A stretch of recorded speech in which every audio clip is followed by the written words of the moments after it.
Hello from Boise, Idaho. This is your host, Adam Graham, bringing you the second of 3 compilations of the Landini Murder Case. As usual, any offers or information in the episode is not valid unless it's reflected on our Great Detectives website. But now, let's continue on with the Landini Murder Case.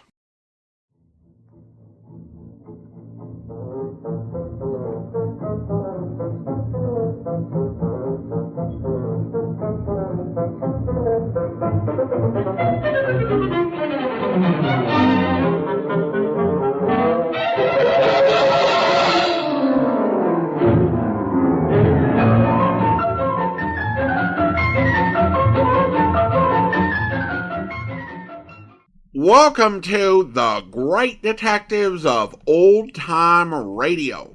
In a moment, we're going to bring you this week's episode of Charlie Chan. But first, I do want to encourage you, if you are enjoying the podcast, to please follow us using your favorite podcast software. And I also want to encourage you to check out our other podcast. And today, I'm focusing on our World War II podcast, The War. The War is a series in which we went through the entirety of World War II, from the pre-war days all the way through Pearl Harbor, D-Day, and VJ Day, and even into some of the after effects of war. We did that through old time radio, and we used news programs, but we also used dramas, comedy, and music to tell the story of the war. It's a 277 episode series, and it is available wherever you get your podcast from, and from thewar.greatdetectives.net. And you can find all of our podcasts at the Great Detectives website.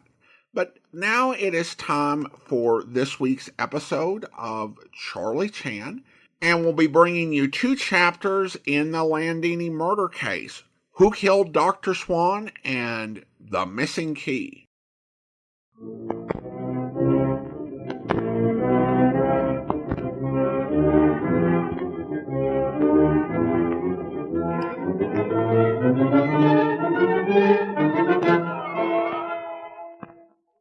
The most delightfully fascinating character in the realms of mystery, Charlie Chan.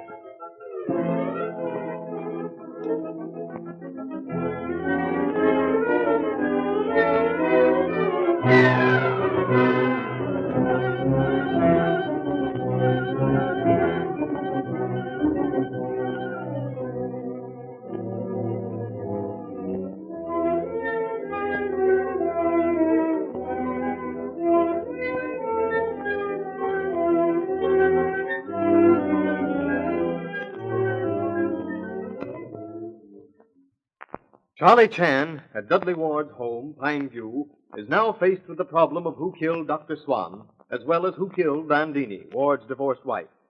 All of the guests, in the eyes of the law, had motive. All had opportunity.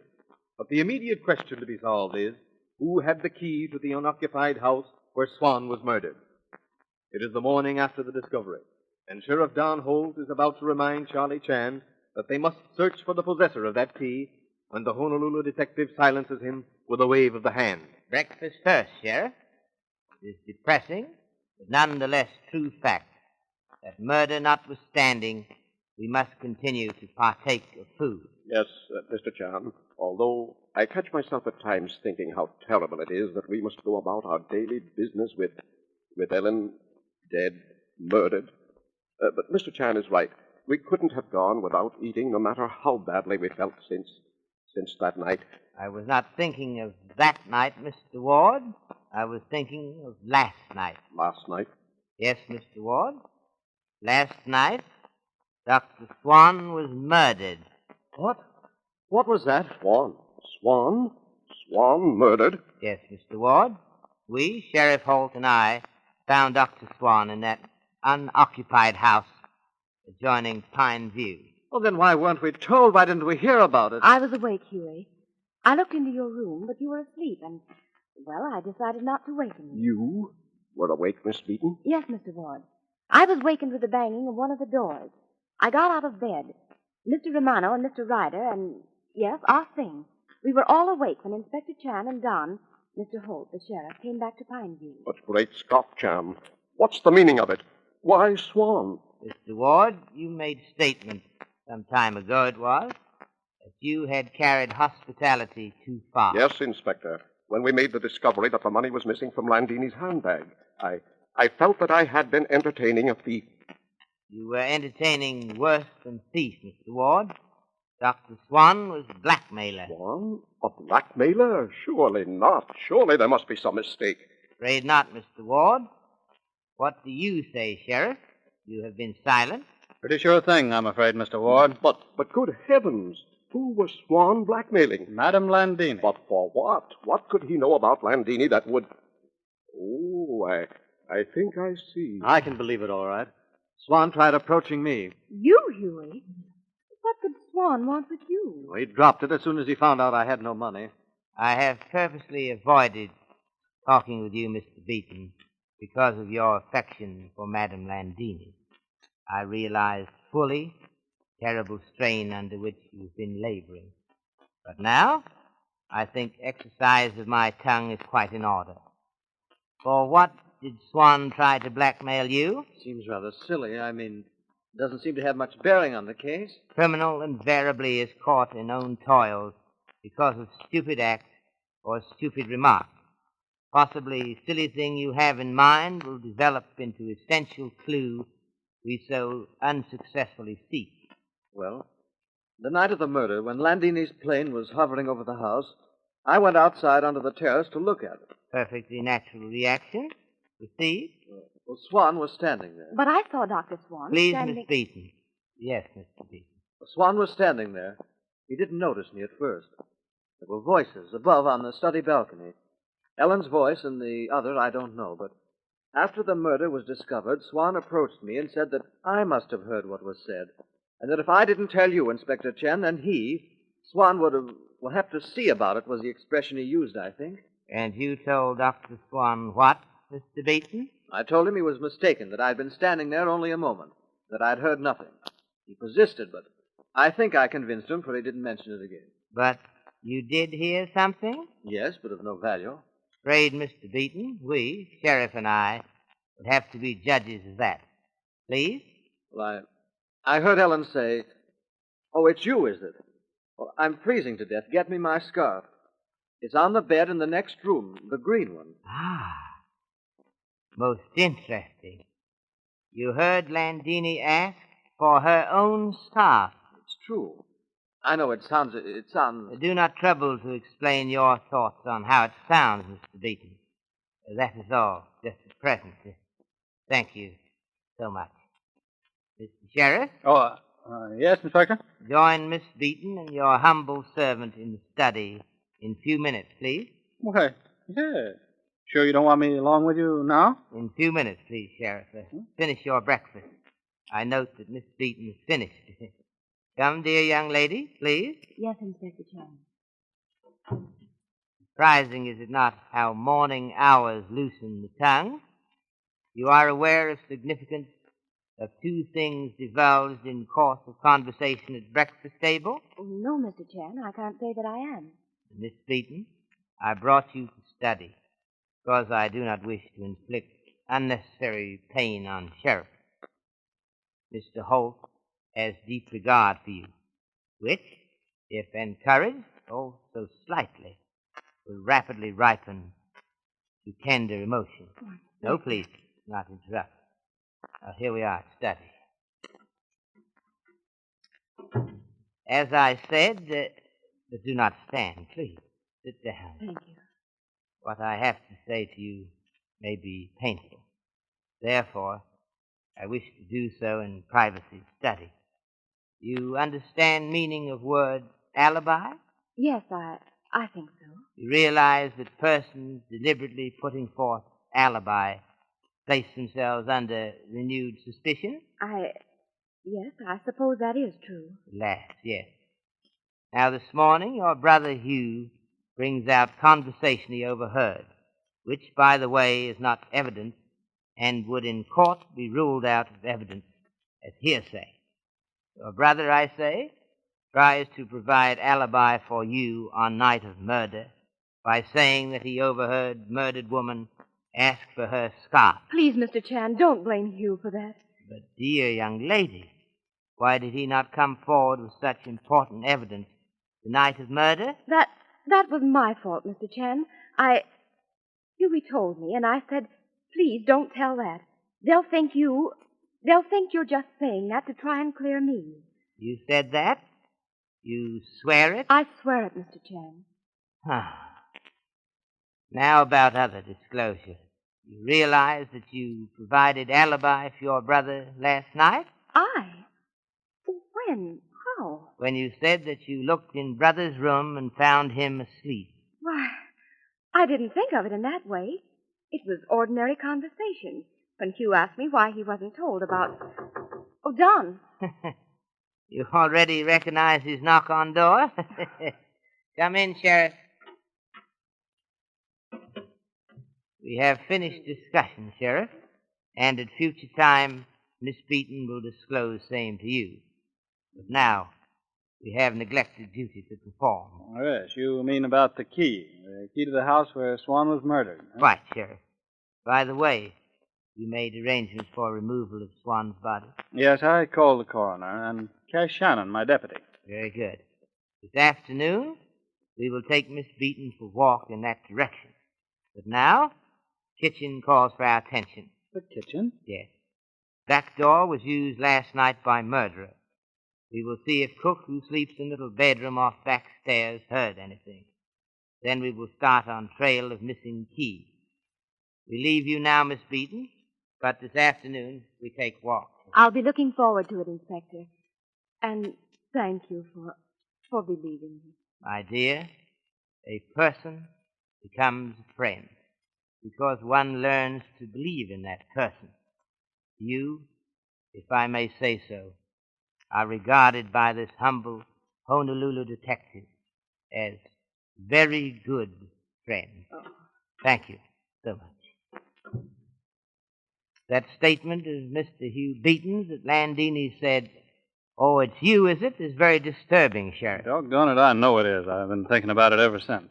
Then you have come to some definite conclusion? I have, Inspector. Who would Landini be likely to address as, "Oh, it's you, is it?" Pretty soon the teacher will be taking lessons from the pupil. I await your conclusion. Well, I hate to say it, but it'll be either Cecile or Ah Sing. Yes.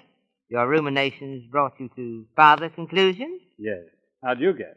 I'm watching you, Sheriff. You will become more than county sheriff. You think.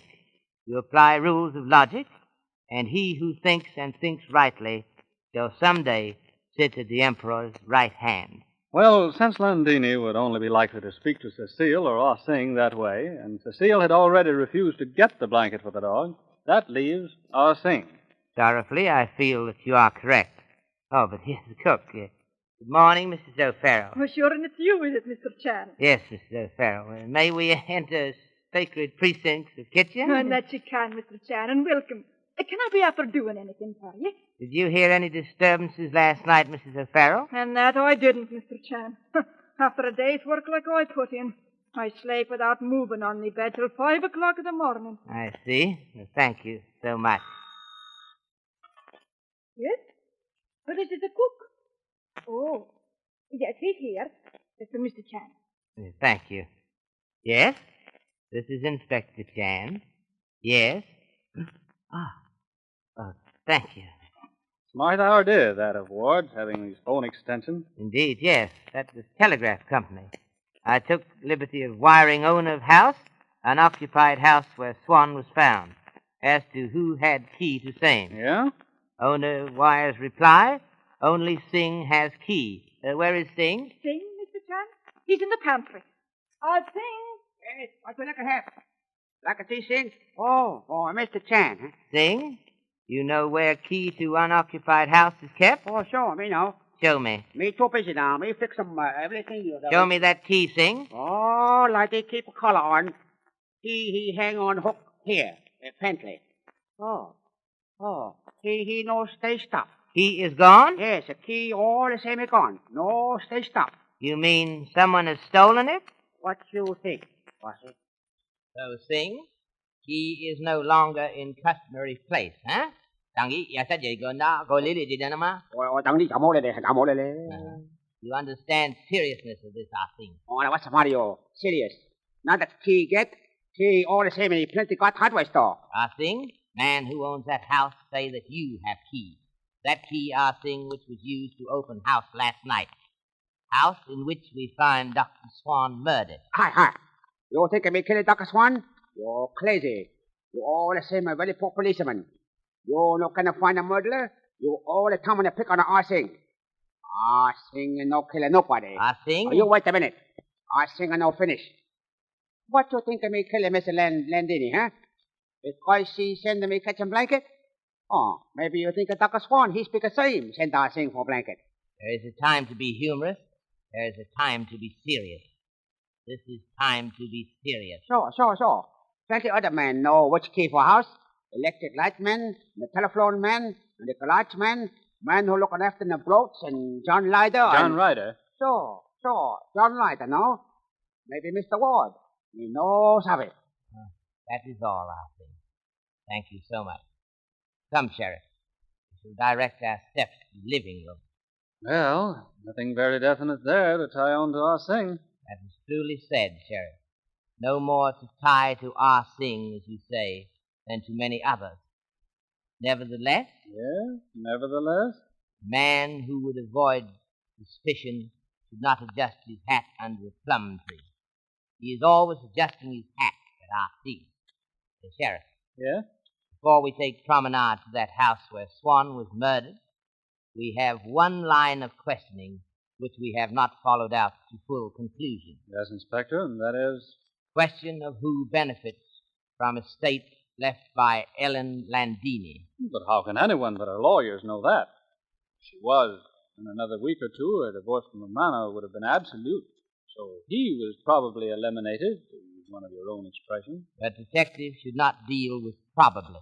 Detectives should and must deal with facts. Same time, not holding facts so close to eyes as to blot out vision of detail surrounding fact. And I perceive everyone in the living room. Observed faces. Mr. Ryder reading Engineering Trade magazine. Miss Beaton smiling while reading Chinese humor, Golden Hours, Kai Lam.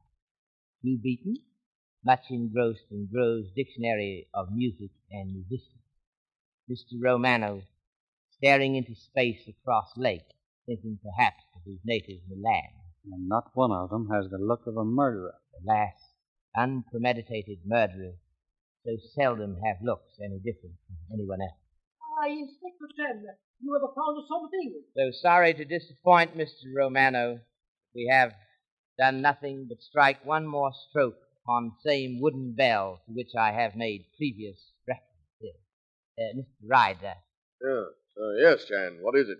Do you know of whereabouts the key to house in which we, Sheriff and I, found Swan? Yes, of course. Singh showed it to me one day. Said that if he should be out in the vegetable garden and the lineman came from the telephone company, that I was to give him the key. You have seen that key recently? No, I haven't. Hangs on a hook in the pantry. There's a tag, a label tied to it. So anyone could easily find that key in the dark? I suppose so. What about it? Nothing.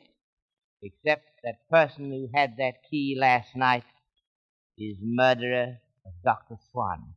Well, Chan, at least in the murder of Swan, you'll have to look for someone else besides me. I was plentifully surrounded by witnesses this time. Quite so, Mr. Ryder. Oh, one little question before we, Miss Beaton, the Sheriff, and I take walk. Yes? So sorry, Mr. Ryder, but this time question directed to Mr. Romano. Yes, Inspector. What is it? You were still husband of Madame Landini, at least for 2 weeks more. As such, will you inherit any property she may have? Alas, no. No? For what reason, Mr. Romano? At the time a settlement was drawn up, that settlement which she so cruelly ignored, she tell me, Louis, I am make a new will. I say that is to be expected since we enter into agreement about the settlement. She told you who was to be beneficiary? But certainly it was no secret. She said, Louis, I make it a new will in favor of my future husband, Mr. Hugh Beaton. You, Mr. Beaton, knew of this? Yes. Yes, Ellen told me about it. Naturally, I didn't want her to do it. Do you know whether or not that will was ever drawn up? She told me one day that it had been drawn up. Signed, too, I suppose. I didn't ask any questions. I hated the whole idea. You, Miss Beaton, you knew of that will? You had heard of it? Yes, I had. But I paid no attention. It didn't matter. Alas, things of such nature seldom do matter to principals involved. But to other persons, they present different appearance. Explain yourself, please, Inspector. To police called in to solve brutal killings, your being beneficiary under murdered woman's will would lead to your immediate arrest. Is that not so, Sheriff? Pretty sure, too, yes. Although, well, I don't place any stock in it myself, and, well, I don't believe Inspector Chan does either. Sheriff is quite correct. So, since we, both of us, are neglectful of routine duty in this case, please, is it agreed that questioning along these lines is forgotten? Yes, Inspector Chan. Certainly. Mr. Ryder, Mr. Romano. Personally, I didn't hear a thing. I do not think Mr. Beaton killed Landini, so I agree. Thank you, Romano. Oh, it is no thing. We have a bond of sympathy. We both love and Landini. For a time, I hate you. I despise you. I admit it. Oh, but that is gone fast. You will shake hands, huh? Yes, of course. You are ready to accompany us, Miss Beaton? Yes, quite. Very well. If any other would care to accompany us. For myself, I think if Mr. Beaton feels able, I shall play piano for Mr. Beaton to sing. It is not good to get out of practice. I, Romano, always demand my pupils' strict attention to hours of practice. Oh, try it, Huey. It may help you to forget. Perhaps. I'll see, Lizzie. Mr. Ryder? Thanks, Chan. I'm going for a walk with Dudley in a few minutes. He's out at the garage having Ireland do something to one of the cars. Very good. Come, Sheriff. Miss Beaton. We shall pick up coats and dress appropriately for inclement weather. Here you are, Leslie. I'll help you on with your coat. Thank you, sir. Got everything, Mr. Chan? I'll close this closet door. Someone's liable to bang into it. Somewhat different this weather from your native Honolulu, Mr. Chan. Yes. We have rain in Honolulu, too, Miss Beaton. But we do not think of it. We call it liquid sunshine. The result of that is that no one pays slightest attention to rain, except that out of respect for its ability to start without warning. We all carry Japanese paper umbrella. Too bad that people couldn't feel the same way about other things. I mean, the idea of calling rain liquid sunshine. Indeed, yes, Sheriff. Well is it said that man's innermost satisfaction can build castles beautiful and lasting beyond the dream of any architect. Thinking so makes it so. Tell us something of Hawaii, Inspector. Alas, that is beyond my powers as poet. I am good detective, or am I good detective? I think not. If progress in this case is to be used as unit of measurement. I can, though, recall words of various visitors describing Hawaii. Favorite child of nature, born of southern breeze, cradled in laughing seas, with lunar rainbow for christening robe, and moon for godmother. But now, sterner duties wait. I see we reach the house. You do not have to come upstairs unless you wish, Miss Beaton. On second thought, better the sheriff stay with you. I will go alone. Okay, Inspector. I do wish this thing were cleared up, for your sake as well as all of us. Taking a leaf from Chan's book, I say I don't count. You are the most important reason for wanting a quick solution. But no reputation. Chan said something about success not being even secondary consideration. And I agree with him. Yes, Inspector? Come, please. Right now. What is it? Look, on balcony. You see what? Well, nothing. That black hole in snow? What caused it, you think? I don't know. I haven't any idea. I have. And I fervently hope that I'm right. Fervently hope that this is crucial blunder that every criminal makes sooner or later. I remove coat before plunging arm into hole in snow. You found something? Indeed, yes. Man who buries treasure in snow forgets that summer is coming. I have found revolver with which Dr. Swan was killed. Charlie Chan's prediction that sooner or later a criminal makes that mistake which leads to his undoing is startlingly fulfilled. Who knows where this piece of evidence may lead? After your sponsor's message, Inspector Chan will be with us again.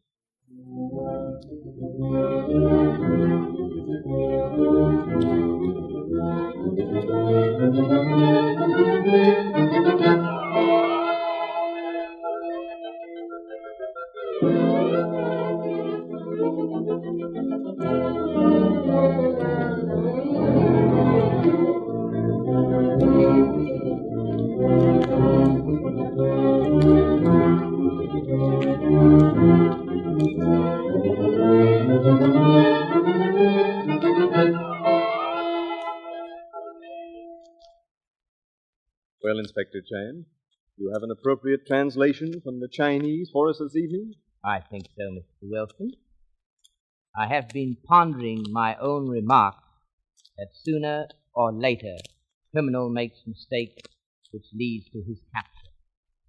Man whose honesty motivates his action does not fear to have walls of house removed, but dishonest man keeps house closely guarded, lest one glancing through doorway see him stripped of his disguise. Thank you, Inspector Chan, and good night.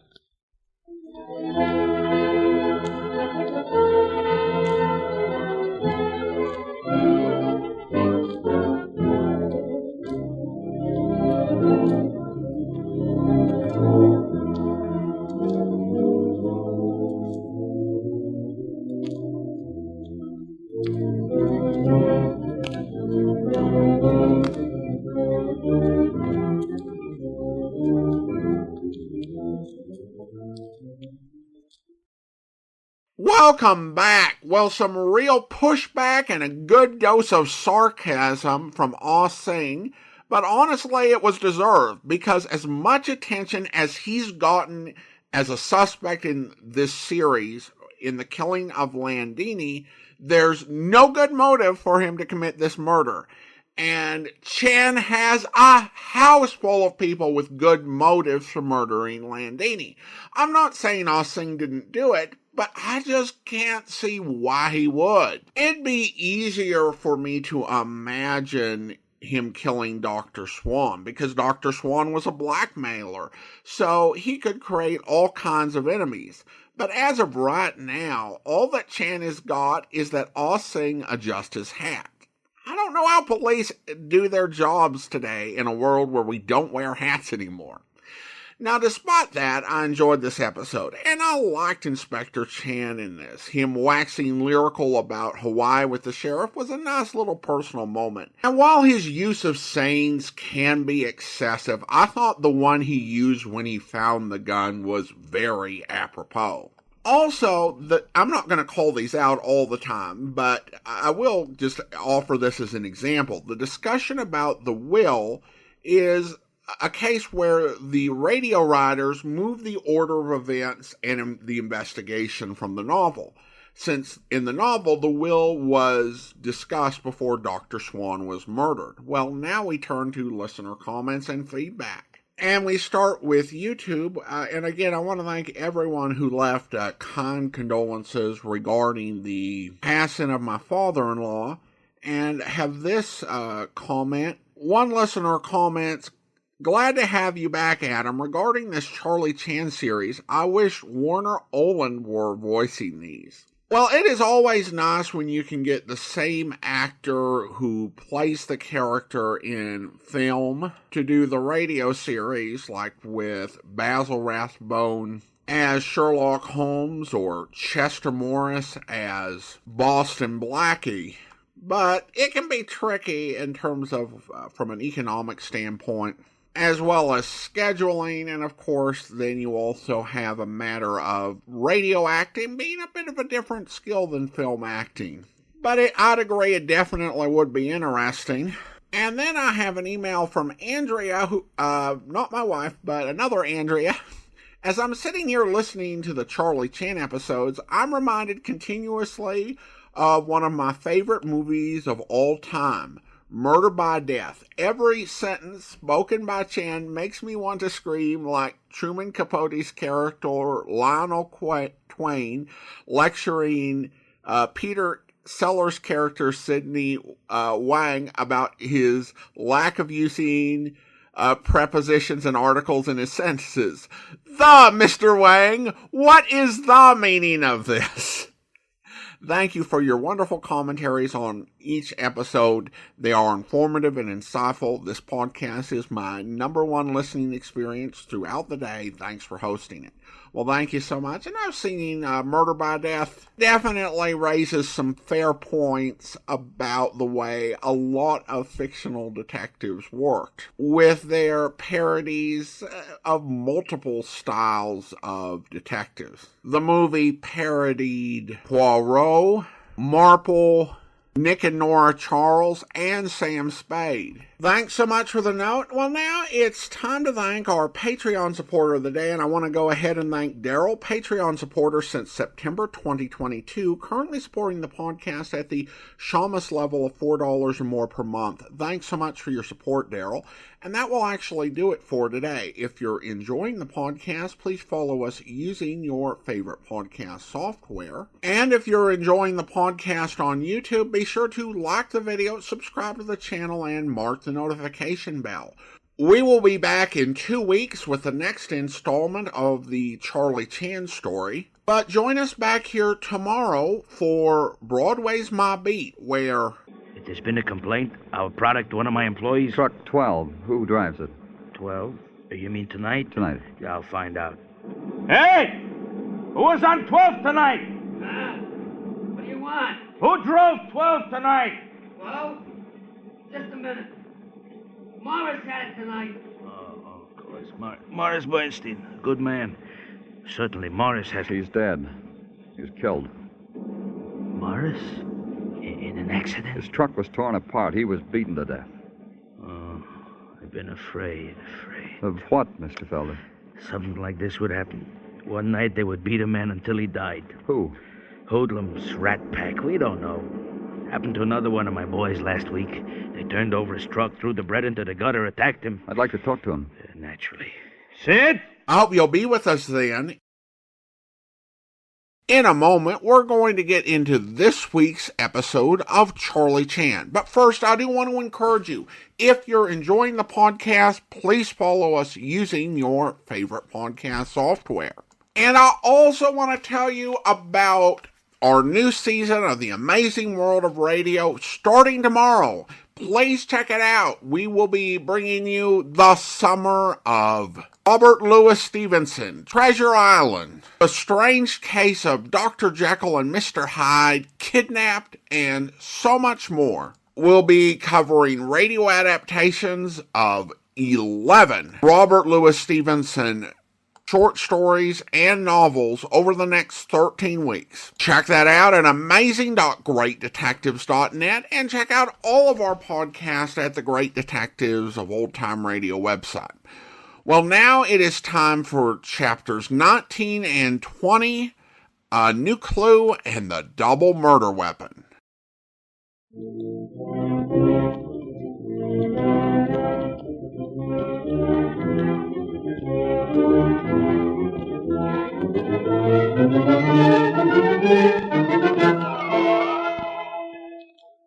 The most delightfully fascinating character in the realms of mystery, Charlie Chan.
In his efforts to trace the murderer of Ellen Landini and Dr. Swan, Charlie Chan, the Honolulu detective, finds himself facing a problem of no mean proportions. Motives include every guest in the house. Clues are intangible. That is, excepting one clue, the revolver used by the murderer to kill Swan. That Charlie Chan has found. It is morning at Pine View, and as Sheriff Holt comes down the stairs to the living room, he comes face to face with pretty Leslie Beaton. Oh, good morning, Sheriff. Good morning, Miss Beaton. Well, we had one night of undisturbed rest. Yes, although you and Inspector Chan were abroad early.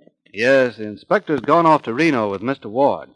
Dad's going to meet them there. And you were left behind as guardian of law and order. Not so much that as... Well, after Swan's death, we, neither Chan nor myself, believed that Pine View should be left completely unguarded. Then you don't think that our fears, Mr. Romano's, my brother's, and mine, are entirely unfounded? I mean, there is the possibility that something might happen to us. I don't know what to say about that. The whole thing is, well, more than mysterious. So far, we haven't yet found a definite clue pointing toward anyone in particular. Plenty of people here, Romano, Swan, Ryder, yourself, and your brother, all have motive enough as far as police are concerned, but to find motive, opportunity, and direct evidence all combined in any one person, well, there just isn't any such combination. Hello, Sheriff. Did you see Ward before he left? Yes, I did, Mr. Ryder. I wondered if you remembered to take Ah Sing's glasses to the optician's to be fixed. I believe he did say something about that. By the way, I didn't know that Ah Sing wore glasses. He hasn't recently. Broke them about a month ago, Dudley said, and, well, you know Ah Sing. He wouldn't think of getting them fixed himself. No, I suppose not. By the way, if it isn't asking questions not to be answered by the law, what does Chan expect to find in Reno? Well, that's hard to say, Mr. Ryder. A detective never passes up any opportunity of learning something. They've gone to Reno to question Landini's secretary. Miss Meacher? Won't learn anything from her. She's as close-mouthed as a clam. Yes, I've noticed, though, that Mr. Chan invariably does find out what he wants to know. Well, it doesn't seem to be getting him any nearer a solution in this case. I think Mr. Chan has found out a great deal more than you think, Mr. Ryder. Yes? Then why doesn't he do something about it? Make an arrest. Making an arrest, Mr. Ryder, is nothing but a technical move. Obtaining the evidence that will lead to a conviction is the real job. Plenty of detectives have known before who the murderer was in a case like this, but making an arrest without evidence to convict is, well, silly, that's all. Oh, you think that Chan does know who the murderer is? I didn't say that, Mr. Ryder, but Mr. Chan and I know that besides the murderer, 3 people were lying. Sooner or later, one, if not all, of these people will trip themselves up. And when they do, the net will close and close fast. Well, I wish you luck. The net can't close any too fast for me. Well, if you want me for any more questioning, I'll be down on the lakefront. I'm going to give Dudley's boat to let him know. If I need you, I'll find you, Mr. Ryder. Disagreeable, isn't he, Sheriff? In some ways. Sarcastic. I'll bet he's a good engineer. And a pretty good fellow underneath. Then I take it, Sheriff, that you don't think Mr. Ryder is guilty. I'm a poor sheriff. I go on the belief that everybody's a good fellow till I find them different. Well, I think you're a good sheriff. Oh, you do? Yes. Don't ask me why. I just do, that's all. Well, I've sure learned a lot from Mr. Chan. I wouldn't have known where to start with this murder case. Doggone it, think of the situation. 4 men, Ryder, Swan, Ward, and Romano, all ex-husbands of Landini, all hating her. Then your brother, heir to her fortune. Ireland, her pilot, jealous of the dickens of your brother. Cecile, jealous of Landini because of Ireland. Ah Sing, mad at Landini about her not telling Dudley Ward about his son. I really don't see how you make anything of it.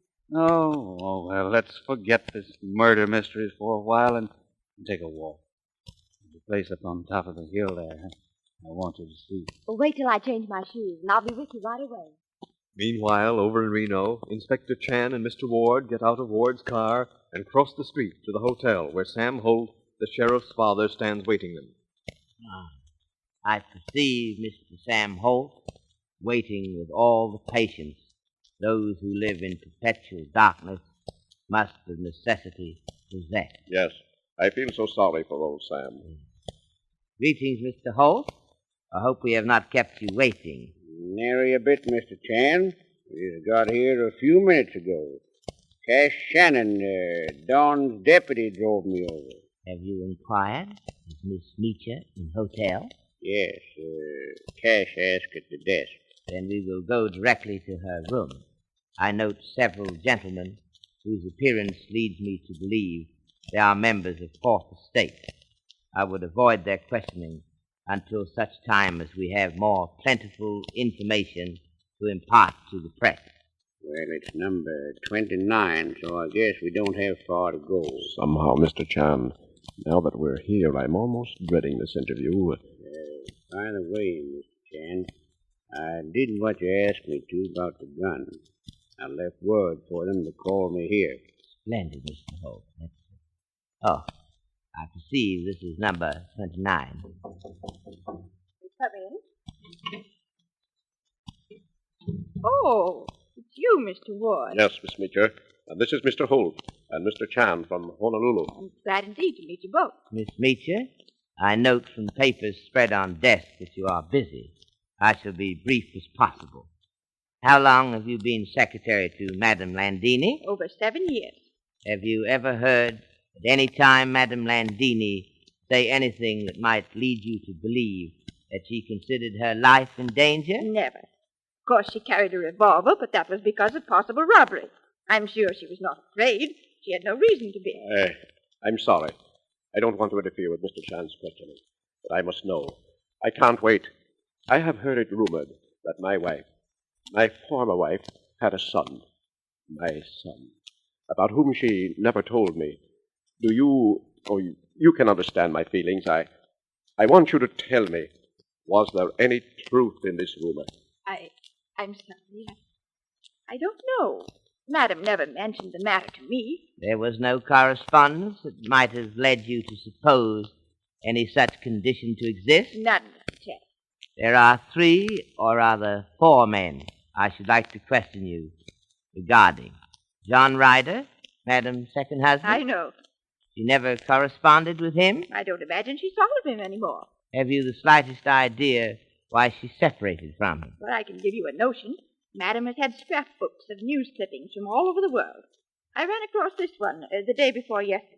Let me see. Yes, this is it. Yes. Ellen Landini snowed in. Recently divorced singer in a cabin up in the ravine.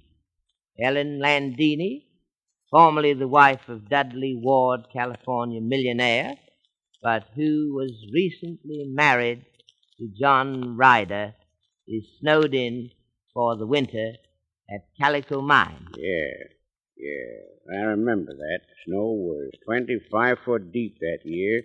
Remember John saying they burned candles all day. It has aspects of romantic situation rather than grounds for divorce. That's exactly what I said to Madam when I read it. Oh, I was somewhat younger then. Madam burst into laughter. Romantic, she cried. Romantic to be shut up in one room for eternity with the most colossal bore since the world began. A sullen egoist with the conversational powers of a mummy. In a week, I loathed him. In another, I despised him. In a month, I could have killed him, and he me. I quoted Madam, you understand. Yes, quite. Now to proceed, and in course of proceeding, we arrive at Mr. Louis Romano. Oh, Romano? I haven't seen him in months. You don't mean to say that he's in the neighborhood. He was guest at Mr. Ward's the night Madam was murdered. What, if you please, was her attitude toward him? Oh, she tolerated him. A harmless idiot. Why she married him, I don't know. I don't think Madam did either. She soon sent him on his way. Yes, after making some sort of settlement. Tell me, did she ever make that new will leaving her estate to Mr. Beaton? She did, but it was never signed. Then Louis Romano inherits her estate? I'm afraid he does. Do you think he knew? If he didn't, it wasn't his fault. He kept writing, trying to find out. He wrote me privately. I did not tell, but he may have written her lawyers in New York. No, I'm certain, Mr. Chan, that Louis Romano knew he was her heir. Indeed, it seems to be very much that way. Yes? Oh, Mr. Sam Holt. 1 minute, please. Hello? Yes. Yes? What? Yeah, it does, kinder. Yeah, thank you. What is it, Sam? Mr. Chan, that was the Bureau of Investigation at San Francisco. Yes? About the bullet which killed Madame Landini? Yes. It was not fired from Landini's gun at all. It was fired from the same gun as was used to kill Dr. Swan.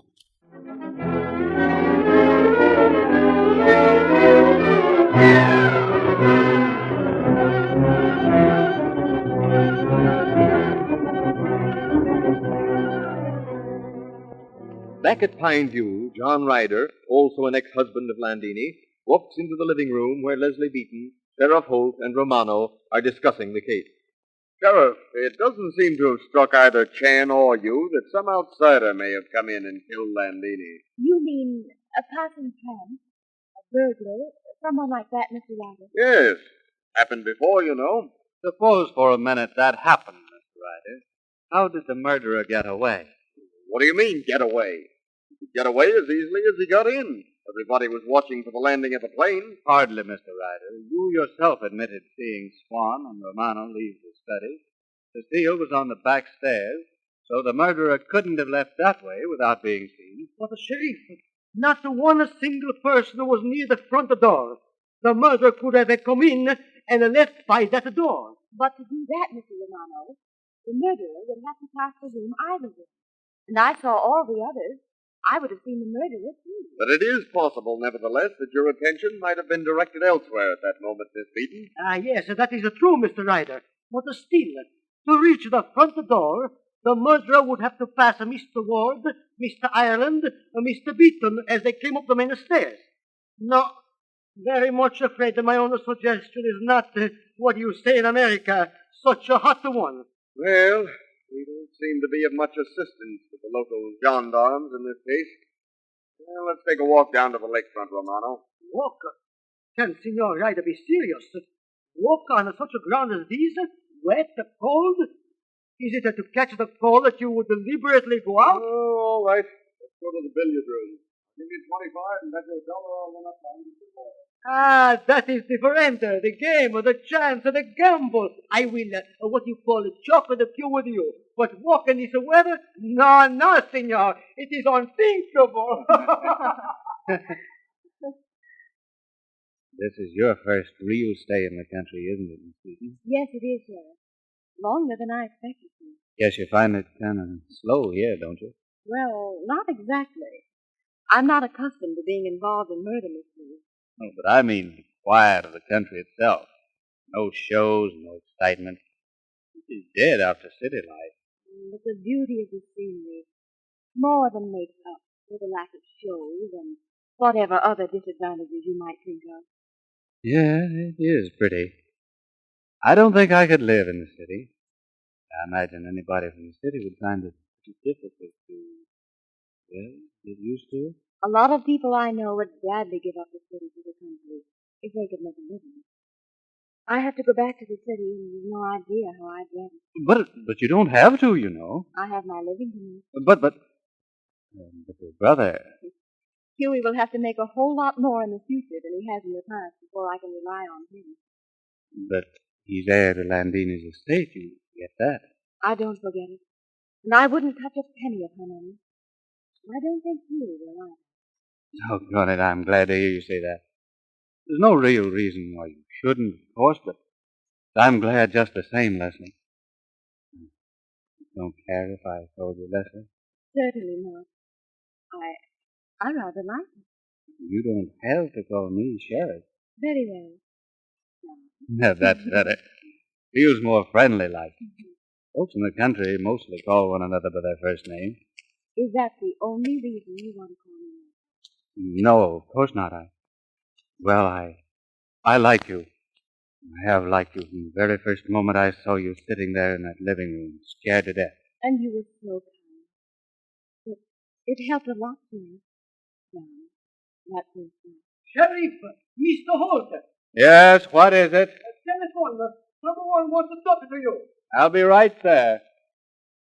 Come on, Leslie. We'll see who it is and what he wants. Meanwhile, over in Reno, at Miss Meecher's hotel room, Charlie Chan, Ward, Sam Holt, and Miss Meecher look at one another amazed as Sam Holt repeats the information he has received. There can't be no mistake about it. The deputy at San Francisco said the bullet removed from Landini's body was fired by the same gun as was used to kill Swan, but that neither one bullet nor t'other came from Landini's gun. But that's nonsensical. Impossible. Well, as I told Mr. Chan before, I ain't got much use for science, but somehow that kind of fits in with what I expected. Right so, Mr. Holt. Now that first shock of imparted information is past, facts take on more reasonable placement in the scheme of things. But the idea is fantastic. Why, we, all of us, yourself included, Mr. Cham, thought that Landini had been killed by her own gun. Right so, Mr. Ward. It only goes to prove that detectives should be most careful about jumping to conclusions, no matter how reasonable said conclusions appear to be. More of this later. At present, we confine attention to Miss Meecher, whom we are depriving of most valuable time. Well, I'm glad to be of assistance, Mr. Jack. Passing from Mr. Romano, who you feel assured knew that he was still heir to Landini estate, we come to Mr. Ireland. I'm afraid I cannot tell you much about Mr. Ireland. But you have seen him? Yes, met him several times. You knew, of course, that he was Swan's chauffeur when he was, that is, when Swan was married to Landini, and that Swan accused him of making love to his wife behind his back? It ain't very often that they make love to a fellow's wife before his eyes, Mr. Chan. Alas, no, Mr. Holt. Plum blossom, which, because it is raised behind high wall, always seems more beautiful, is stolen when master is absent and marked betrayed. This island, Miss Meecher, he was in love with Landini? No, I believe there was some sort of love affair between them. It was before my time. Since she came here, she's enjoyed riding about in the place. But it was all over, at least on her side. I'm sure of that. Yes, like a turbulent stream, unhampered and untamed, he swept on to new pastures. But Miss Meecher, was it all over on his, Mr. Island side? Well, I suppose I must tell everything. I did overhear him making love to her one evening, but she only laughed at him. So, she laughed at him? Yes, told him to stick to his wife, Cecile. She reminded him that when first she saw him, he had just returned from the war and was in uniform. It was the uniform, Michael, I heard her say. I fell in love with every man who wore one. He was flyer? I do not think so. No, I believe he was in an infantry regiment. Oh, war service? Steady hand, a clear eye, good shot. But we will consider that phase later. Now to proceed to our next gentleman, Dr. Swan. So I've gathered. Madam had no dealings with him since the divorce? Oh, but she has. Since you have come to Reno, he has visited Madam? Most certainly. He lied to us about that. But then that is not surprising. One cannot disregard the dragon's fiery breath, even though he speaks honeyed words. His visits, of course, Miss Meacher, were necessary if he were to follow his trade. You mean his profession as a doctor? Alas, no. I mean his nefarious trade as a blackmailer. Who told you that? Matter. We know it. Do we not, Mr. Holt? Aye, Miss Meacher. We know about Dr. Swan. He's not worry any more. Well, we might as well tell her, Mr. Chan. Yes, Mr. Holt, it would be only fair. Miss Meacher doubtless has wondered whether or not Swan would turn his attentions to her, now that Landini is beyond his avaricious advances. You see, Miss Meacher, Swan was murdered. Dr. Swan? Dead? Yes. Well, I'll be forgiven, I hope. But I'm not sorry. Now, we know that Madam paid Swan $250 a month as the price of his silence. For what, Miss Meacher? I really don't know. So sorry to be placed in an embarrassing position of contradicting a lady, but you do know. Oh, really, Mr. Chan, if I knew. Miss Meacher, you know that Madam Landini paid Swan that money because somehow Swan had become aware of the birth of her child. She paid it because Swan threatened that if she did not, he would impart the information to Mr. Dudley Ward, the child's father.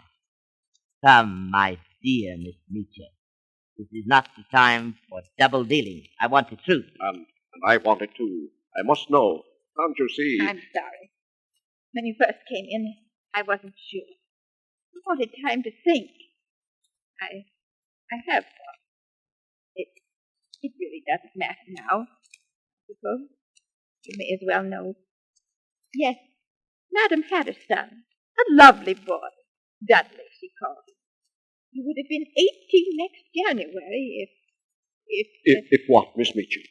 if he had lived. He was killed in an automobile accident 3 years ago. Oh, I'm so sorry, Mr. Ward. And I never saw him. I never saw him. So, from this unexpected source comes the answer to the problem Charlie Chan had originally come to Pine View to solve. There still remains, however, the question of who killed Landini and Dr. Swan. And just how much this latest discovery will advance the solution of that mystery remains to be seen. When you have heard your sponsor's message, Inspector Chan will be with us again.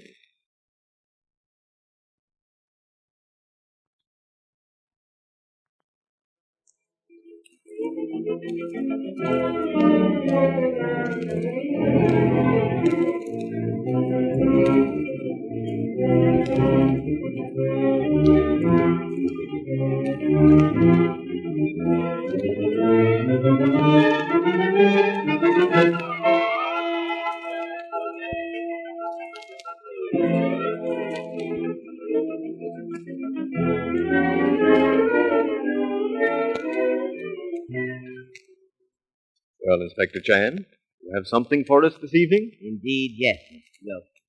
I am thinking of people who have irresistible desire for things not owned by them. Yes, Mr. Chan?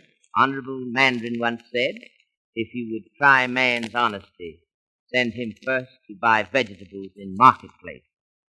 For he who takes that which is valueless cannot be trusted with key to treasure vault. But he who is honest in little things will prove a good guardian of his master's honor. Thank you, Mr. Chan, and good night.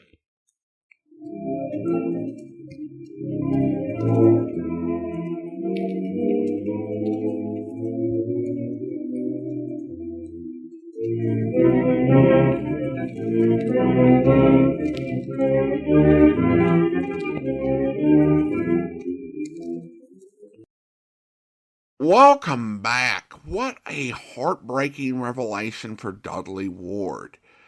Classic mystery novels from this era rarely have characters whose situations you emotionally empathize with. But that one just hits like a ton of bricks.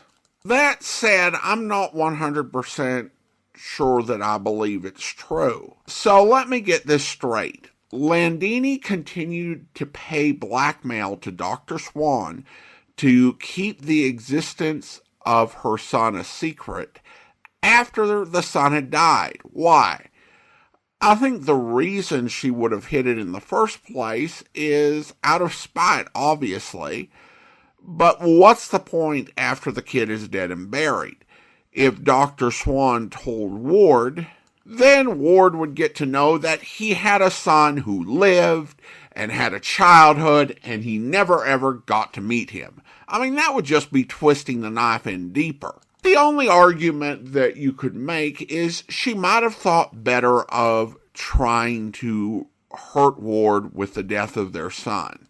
But I can't imagine her spending $250 a month, $3,000 a year, which was a very large sum in 1932, on blackmail payments just to preserve Dudley Ward's feelings. It doesn't strike me as her nature, particularly when you take in a fact which I think was in the book but not mentioned so far, is the reason why Landini wasn't making her settlement payments to Romano. She was not poor, but she had a cash flow problem. Her money was tied up in real estate. So again, you have liquidity issues. Why are you spending $3,000 a year on blackmail payments? My instinct is that it's not to hide the death of her son. Either the son is alive somehow, or there's some other reason for the blackmail. At least that's my instinct. Now, I should say, in the interest of full disclosure, I've not finished reading the novel. I made a conscious decision to do that, nor have I listened to the end of this serial. So I could be totally off base. Or the author, Earl Durbiggers, might just have written a plot that was nonsensical and falls apart when you think about it. But I am only looking at the novel as in small bits as we come to pieces that are covered. Most of this occurred in Chapter 8 of the last two episodes. And once again, there is a lot of dialogue that is taken verbatim from the novel and put into the radio play. There was one detail left out and one change that I'll talk about. I'm not going to go through everything because it might be covered in a future episode. In the novel, before they left, Romano actually asked Chan to find out if the will had been changed in Hugh Beaton's favor. Now, of course, it is possible that was a blind. Nevertheless, in the novel, they were far less certain that Romano knew that he was still the heir to the estate. The other big difference is that in the novel, Don did go ahead and go to Reno. He did not stand around and just make time with Miss Beaton. He left a sheriff's deputy in charge of the estate. I do think the change is justified. In the novel, it feels like he was kind of a third wheel. At best, he's able to point out that he's the sheriff on the other side of the state border, which doesn't mean anything in Nevada. He has no official jurisdiction and is relying totally on the cooperation of local law enforcement. And his dad could probably obtain that just as easily, given that he had served as a sheriff for a long time. And while his dad couldn't be sheriff due to his loss of sight, this was not a duty that required one be sighted in order to fulfill it. So There wasn't a whole lot of reason for Dawn to be there, didn't do a whole lot. And adding in a deputy adds in another extra character when you already have enough characters, and I suspect there's some doubling and tripling up going on with the cast.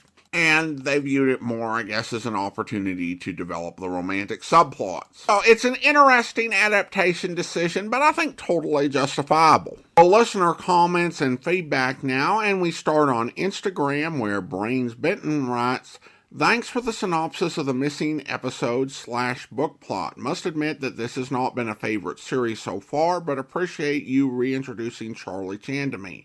I didn't realize how popular he was, and for so many years. Thanks so much. I hope you enjoy the series more as it goes along."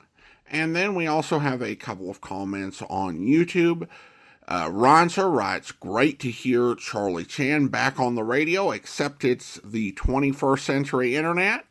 And another listener writes, "Love Charlie Chan stories, thank you." Well, thank you so much. Well, now it's time to thank our Patreon supporter of the day, and I want to go ahead and thank Kevin. Kevin's been one of our Patreon supporters since October 2024, currently supporting the podcast at the Shamus level of $4 or more per month. Thanks so much for your support.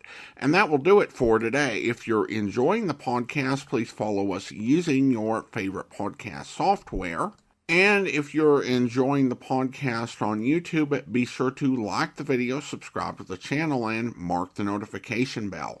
We'll be back next Tuesday with another installment of the Landini Murder Case, but join us back here tomorrow for Broadway's My Beat, where... The old man said that, Miss Lilla. Joseph? That day he died. The next morning from that, his voice said to me, "Joseph, you see that Miss Lilla is all right." When did my father tell you that? The morning after he died. Your daddy still talks to me, the way he always did. I'm glad. Things like that happen to Joseph, Mr. Clover. Once, well... No, tell me about it. I once chartered a plane to take some people down to Baltimore last year's Christmas. Joseph said don't go. A voice came to him while he was sleeping and said, "Tell Miss Lilla not to go." But I went. The plane crashed. I was the only one who came out of it alive. Even at that... Well, here, feel my knee, Danny. Well, Go ahead, you'll see. The doctor said I'd be a cripple for life. Dr. Fulbright? Oh, you know him? We just met. Don't go back to him, Danny. I think he's incompetent. But he diagnosed your father's sickness as heart disease. I know. Oh, I suppose I'm being malicious. Of course, Daddy had trouble with his heart. Of course, Dr. Fulbright is competent. What about the radio in your father's room? What did you say, Danny? The radio. Your father wasn't supposed to have a radio in his room. He did on the day he died. He did? Now, I don't understand either. Why are you here? Why is a policeman asking me questions about Daddy? Call it routine. Don't talk to him, Miss Lilla. Joseph. I got a feeling about it. I say don't talk to him. Danny, I'm sorry. I've got to go now. There's some questions. You'd better talk to my brother. He's around someplace. Try the house. I just can't talk. I hope you'll be with us then. In a moment, we're going to bring you this week's episode of Charlie Chan. But first, I do want to encourage you, if you're enjoying the podcast, to follow us using your favorite podcast software. And I also want to let you know about our other podcast.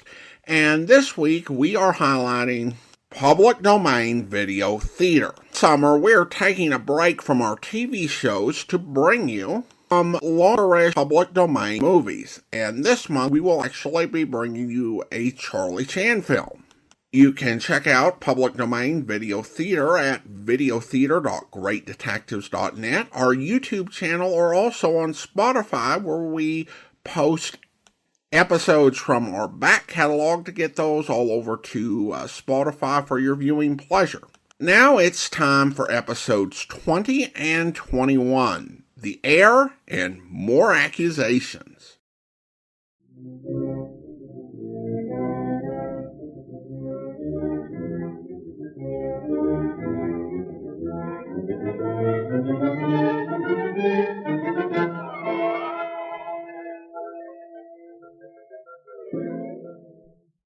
The most delightfully fascinating character in the realms of mystery, Charlie Chan.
Charlie Chan had originally come to Pine View to trace Dudley Ward's missing son, whom Ward had believed had been born to Landini, the noted opera singer, after her separation from him. Landini is murdered, as is Dr. Swan, a suspect in her murder. Charlie Chan has journeyed to Reno to interview Miss Meacher, Landini's secretary. There he learns that Ward and Landini had a son, but that he had been killed 3 years previously. The mission for which he had come had been fulfilled, but he remains at Pine View to bring to justice the murderer. The mixed cigarette box lid, the pink scarf in the dead woman's hands, evidences of poor eyesight stay uppermost in his mind as clues as he walks into the study dimly lighted by the fast-dying twilight. Well, Inspector Chan, back earlier than I thought you'd be. Welcome back to Pine View, Inspector. Ah, Miss Beaton. Did not see you in the twilight. And it is a gorgeous night. Don, we were sitting watching it. We haven't spoken for half an hour, I believe. Fortunate are they whose understanding of each other requires not the spoken word to convey their thoughts. Well, did you learn anything, Inspector? I spoke to Dad over the phone, but he wouldn't give out much. Perhaps I'd better go. There may be. Indeed, no, Miss Beaton. Please, sit where you are. Before I report on my progress, Sheriff, did you learn anything in my absence? I did, Inspector. I kind of hate to tell you, but I learned that Ah Sing wears glasses. Indeed, that is strange. I became acquainted with the same fact while in Reno, accidentally. Mr. Ward left Ah Sing's glasses at opticians to be fixed. I picked up same and have them here for Ah Sing. Tell me, Sheriff, how did you learn? Ryder mentioned it. Casually or making definite points of seeing that you knew? Well, that's hard to say. I haven't that gift for telling from people's features just what their thoughts are. In fact, I'm not much help. I'm like an ant beside you. Do not disparage yourself so. You are, as my cousin, Willie Chan, baseball player, would say, on home ground.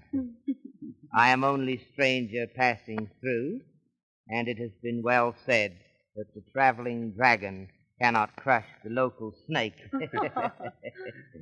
Do not believe, however, that I consider myself dragon. I lack, I feel, the figure. And you don't breathe much fire, Inspector. You're much too kindly to be a dragon. Alas, I fear I have poor reputation for policemen. But to continue, about Ah Sing's glasses. Well, Miss Leslie was with me when Ryder asked if Mr. Ward had remembered to take Ah Sing's glasses to be fixed. Then it could be construed as a definite attempt to indicate to us, that is on part of Mr. Ryder, that Ah Sing has poor eyesight? Yes, I guess it could. Come in.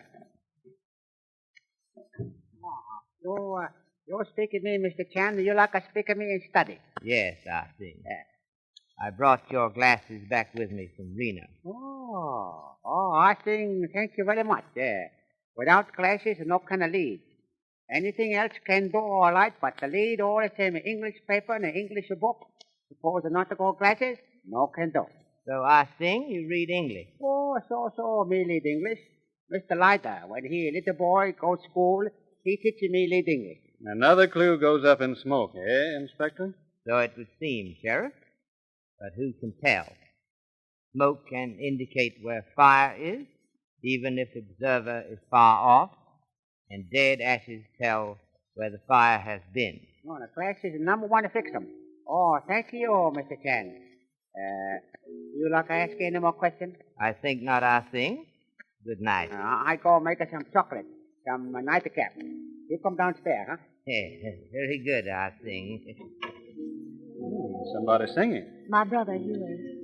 Come, we shall go downstairs quietly, so as not to disturb. Sheriff, we shall combine business with pleasure. Within the dark, and I'll not pass for wine. The first that from the fold doth rise, doth a drink divine. But might I of Jove's nectar see, I would not change or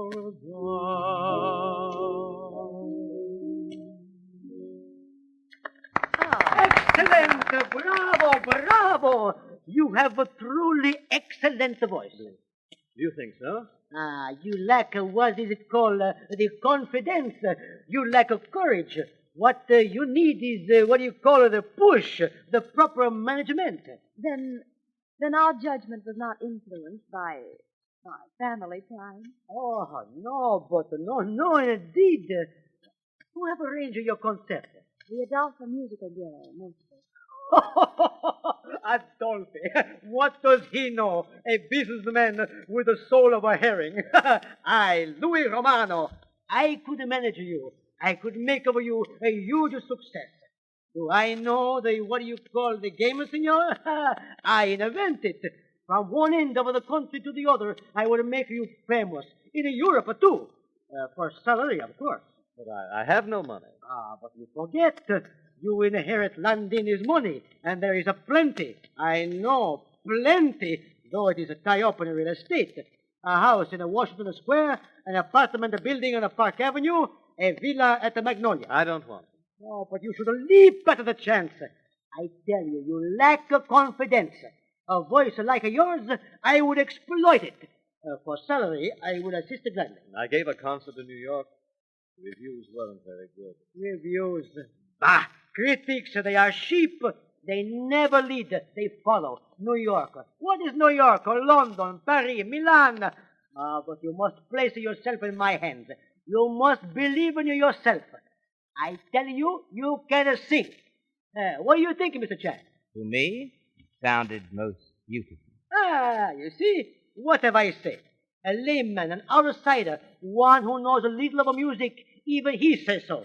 You will believe me, Louis Romano, conductor opera, impresario, born with the music in the soul. I tell you, with Landini's money... But I won't take Landini's money. Not worry, Mr. Beaton. You will not be called upon to take it. It was not left to you. Oh, I'm so glad. And it's worried me ever since. Then Landini's will, it was never signed? It was not signed. It was not signed. I am so sorry, Mr. Beaton. I will not be able to accept the position you have so kindly offered me. I will be otherwise engaged. Oh, but I repeat it, you have a wonderful voice. You needed the confidence. Mr. Chan, if Landini die, what do you call, interstate, her property is left to her son, perhaps.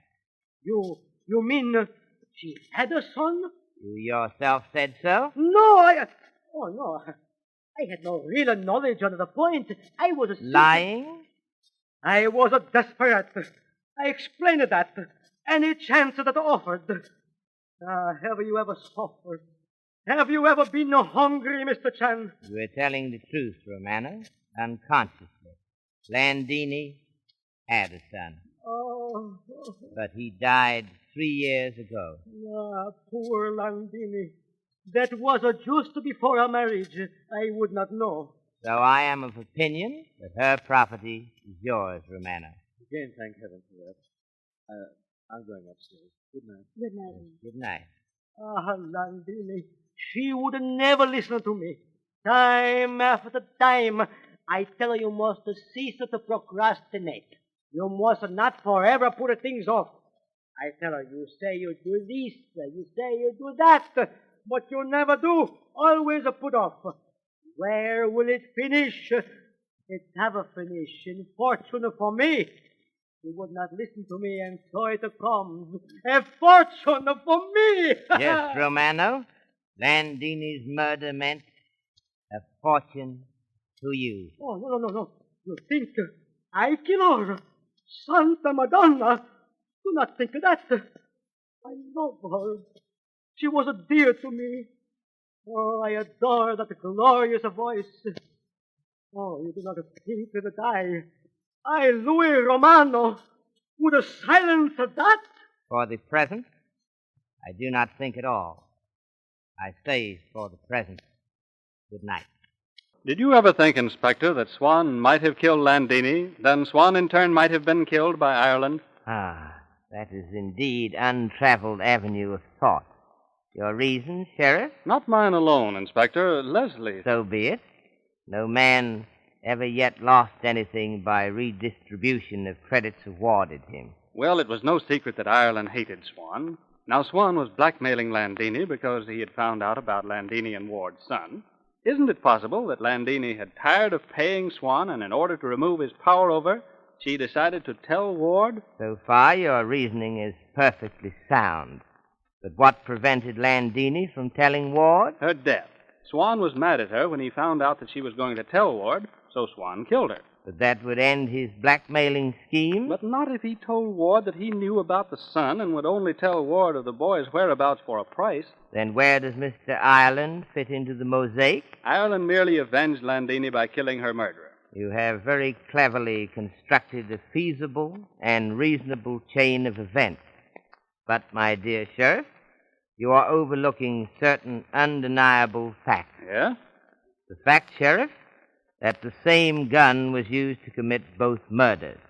You must, in your calculations, include a reasonable surmise as to how Ireland possessed himself of Swan's gun, or whatever gun Swan used to kill Madame Landini. Well, Ireland could have taken it from Swan's room. No, Sheriff. Now you are guessing. You are not reasoning. Yeah, I know. You see, Sheriff, when one raises that point about the gun, one raises many more points. Let us assume for a moment that Ireland did possess himself of Swan's gun. Next move on Ireland's part would be to get Swan to meet him at unoccupied house. Would Swan go without gun if he possessed one? I think not. Most certainly not to meet Mr. Ireland, who had exposed him as blackmailer. Yeah, you're right, Inspector. Guess I'm not so hot at figuring these things out. One moment, please, before this verbal self-reproof reaches to voluminous proportions. I think that your theory is, shall we say, about 75% correct. What? You really mean that, Inspector? But yes, my young friend. I'm not given to saying such things merely for pleasure of distributing useless praise. Then what part is right and what is wrong? Alas, Sheriff, that I cannot answer.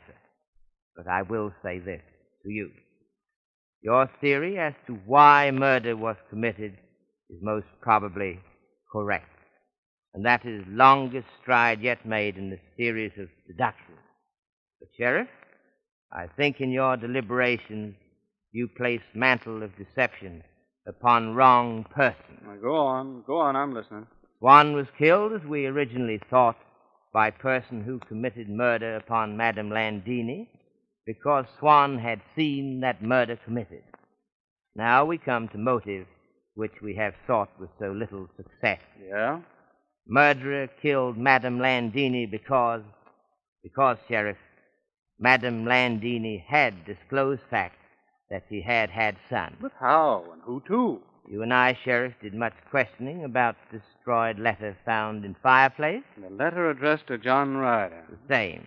That letter undoubtedly, at least I hope, undoubtedly contained information about son, but... But you mean we don't know that it said the boy, the son, was Ward's son? That is possibility with which we must reckon. But, youthful friend and associate, we have advanced. We have advanced far. Well has it been said, when mud in disturbed waters settles at bottom of pool, clear water will result, and object of search will be discernible to searchers. Come in. Oh, no, look at here, Mr. Chan. Here. He come back. Key to unoccupied house where we found Dr. Swan? Oh, no, sure. And this is all the same key. Me go just now look see key for cellar, and this is one before no stay stop. Now he all the same as stay stop. Well, can you beat that? I note that you carry key by piece of string. Is that on purpose, I think? Oh, sure. Me all the same, and number one, a very smart policeman. You lazy plenty noise about me touch a cigarette box. This is time me no touchy key. Then I think there may be fingerprints.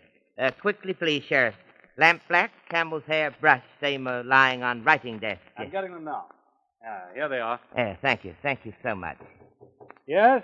It's Leslie. Oh, come in. What have you found? Why, the very air is electric with anticipation, suspense. Suspense can now be broken. Yes? We receive confirmation that person who used this key is person who killed Landini. Mm-hmm. But that is all. There are no fingerprints. Key has been wiped clean. Oh, no fingerprints? Oh, too bad. I suppose more better me go back to kitchen. Huh? Yes, Sing. Perhaps. And, Ah Sing? Yeah. What you like? You may take this key back. It is of no use to us now. Doggone. What a jolt that was. I thought we had the solution.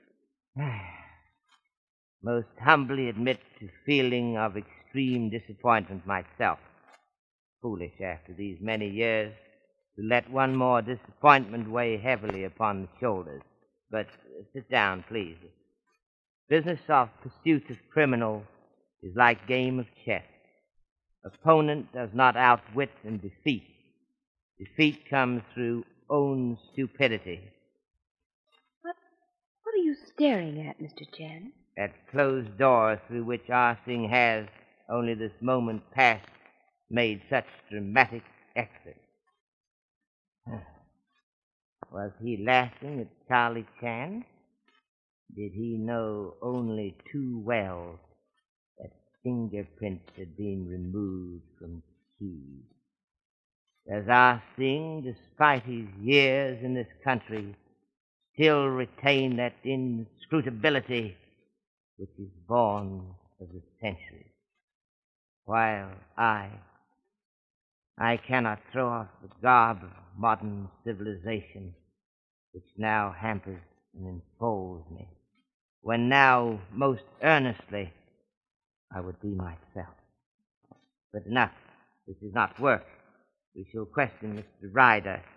I'm not satisfied. That destroyed letter addressed to John Ryder, it is with me always. I cannot forget it. Do you wish me to go? Perhaps. Yes. I think it better that you both go. This meeting will embarrass Mr. Ryder. It concerns his honeymoon.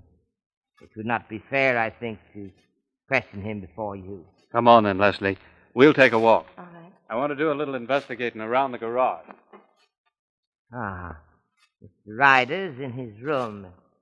Mr. Ryder, can I prevail upon you to come to study for one moment, please? Yes? Is this an official investigation, Chan? I see the sheriff has just accompanied Miss Beaton. It is official, Mr. Ryder. Alas, he who acts for the Emperor is the Emperor. And he who acts for Sheriff is the Sheriff. Even if he's a Chinaman? Mr. Ryder, hot anger burns within me. Many persons, because of ignorance, would call one of my countrymen Chinaman. In ignorance, that is not to insult. But you, Mr. Ryder, resident many years in San Francisco, know and have not excuse of ignorance. You spoke but to hurt. I expect from man of your standing in community assistance in tracking down brutal murderer. If I cannot have same willingly, then I shall be regrettably compelled to call upon full weight of legal authority. What do you want to know about? On honeymoon with Ellen Landini, you went to Mountain Cabin. Have you been prying into my personal affairs? Ye gods, what a profession yours is. Of my profession, I am proud, Mr. Ryder. I have not been, as you say, prying. The question I ask is precipitated by this newspaper clipping from Madame Landini's scrapbook. Oh, yes, she would keep something like that. Just another scalp to her, that was all. During those many weeks, no mention was made of son born to Landini, of which Mr. Ward, first husband, would be father. I've told you before, Chan, I knew nothing about any son. But you see, Mr. Ryder, you have lied before. Why should I believe you now? Now listen, Chan, I'll stand for a lot, but I'm not Please, Mr. Ryder, do not forget that when proper time arrives and case comes to trial, that which I have called lying becomes perjury. Very serious offense. Seeing that you know so much, then, about which particular thing am I lying? Mr. Ryder, I have reason to believe that. Yes?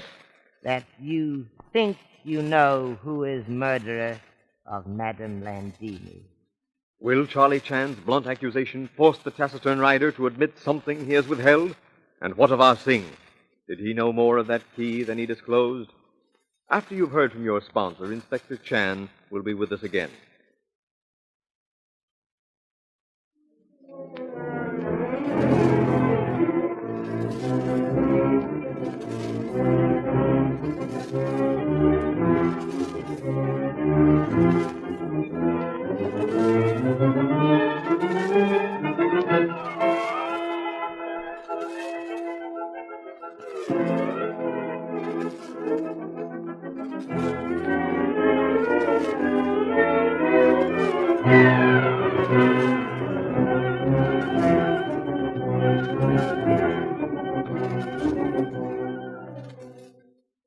Well, Inspector Chan, what little philosophical thought can you leave with us tonight?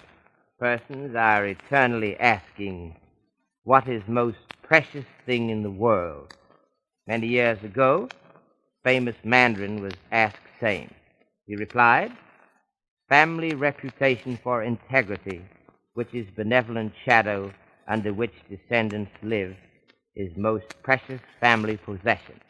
For same requires loyalty, truthfulness, and strict adherence to the highest ideals. Thank you, Mr. Chan. Thank you, Mr. Wilson. It is gratifying privilege.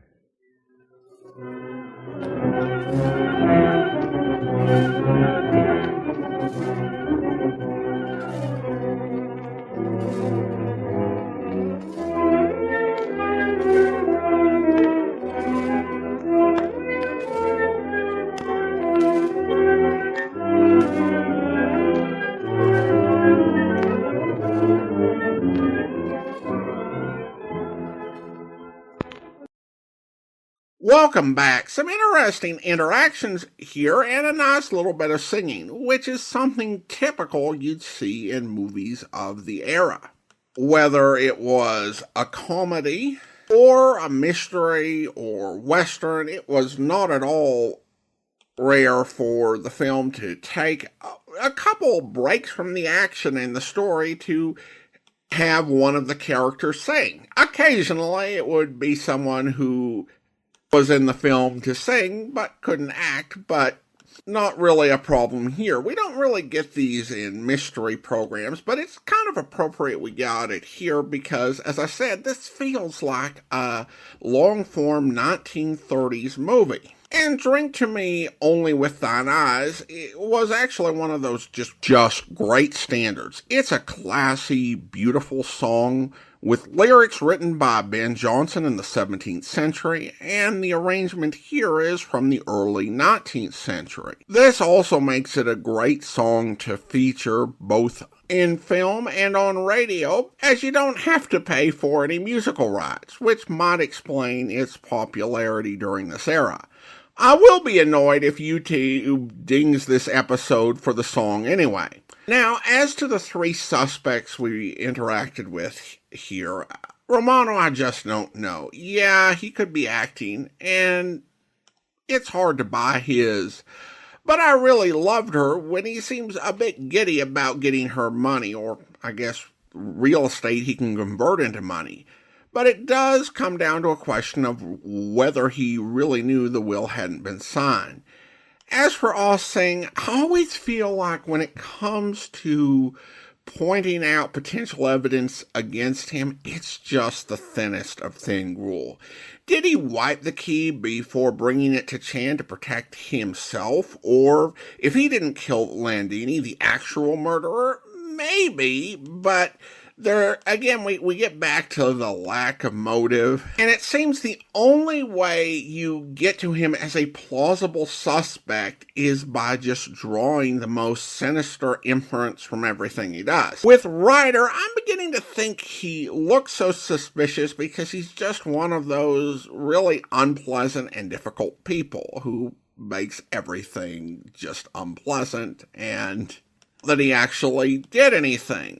And I suspect this is what Chan thinks, or at least he wants Ryder to think. Chan calling Ryder out on the racial slur is an interesting moment. It's not something that you see or hear happening too often during this era, but it is something that did come from the book. Although in the book, Chan doesn't actually call Ryder out. He just quietly thinks about it, and then his attitude becomes less amiable. But there's just not an effective way to show that somebody was offended over audio. You can kind of hint at it when you're in a visual medium by the way the character acts, or by music, or lighting, or something like that. But I think the only way you get it in an audio drama is just to flat out say it. So that's what they went with. The question is, if Ryder is shielding the murderer, why? He doesn't seem like the type of person who would really go out of his way to help anybody. Maybe we'll find out more about that next week. Now we turn to listener comments and feedback regarding Charlie Chan. Amanda says, I'm very much enjoying this series, thank you. And then another listener writes, well, now I've gotten used to whoever this actor is as Charlie Chan, I don't miss Warner Oland as much. Well, thanks so much. Walter Connolly certainly doing a good job putting his own spin on the character. Well, now it is time to thank our Patreon supporter of the day, and I want to go ahead and thank John, Patreon supporter since September 2016, currently supporting the podcast at the Shamus level of $4 or more per month. Thanks so much for your support, John, and that will do it for today. We will be back next Tuesday with the next installment of Charlie Chan, and of course on Thursday we will be kicking off our presentation of the Moonstone. But join us back here tomorrow for Broadway's My Beat, where... Sherwood! Henry Sherwood! Hey! Is your name Sherwood? Who are you? Police. You Henry Sherwood? Police? Say, what is this? You're registered at the Olympian Hotel, room 312? Yes, I am. Who's Eddie Donald? Eddie Donald? What's he got to do with the police? We're looking for him. What's he got to do with you? I lent him my suite while I was in Cleveland. I called him and told him he could live like a king in my suite for the week I was away. He acquiesced. All right. Where does Eddie Donald usually live? In a hotel. On West 59th. Let me think of just where... You do that, Mr. Sherwood, on the way down to headquarters. I hope you'll be with us then. In a moment, we're going to bring you this week's episodes of Charlie Chan. But first, I do want to encourage you, if you're enjoying the podcast, to please follow us using your favorite podcast software. So I want to let you know about one of our other podcasts, and today I'm focusing on public domain video theater. This summer, we are going to be bringing you 3 movies of 70 minutes or more, with the first one coming up this weekend. You can watch them on the video companion to this podcast, public domain video theater, over at videotheater.greatdetectives.net, on our YouTube channel, and also on Spotify, where we are also reposting from our back catalog as we build an audience on Spotify. So do check that out. Now, from 1935 or 1936, here are our next 2 chapters, Chan Gets Tough and The Telegram.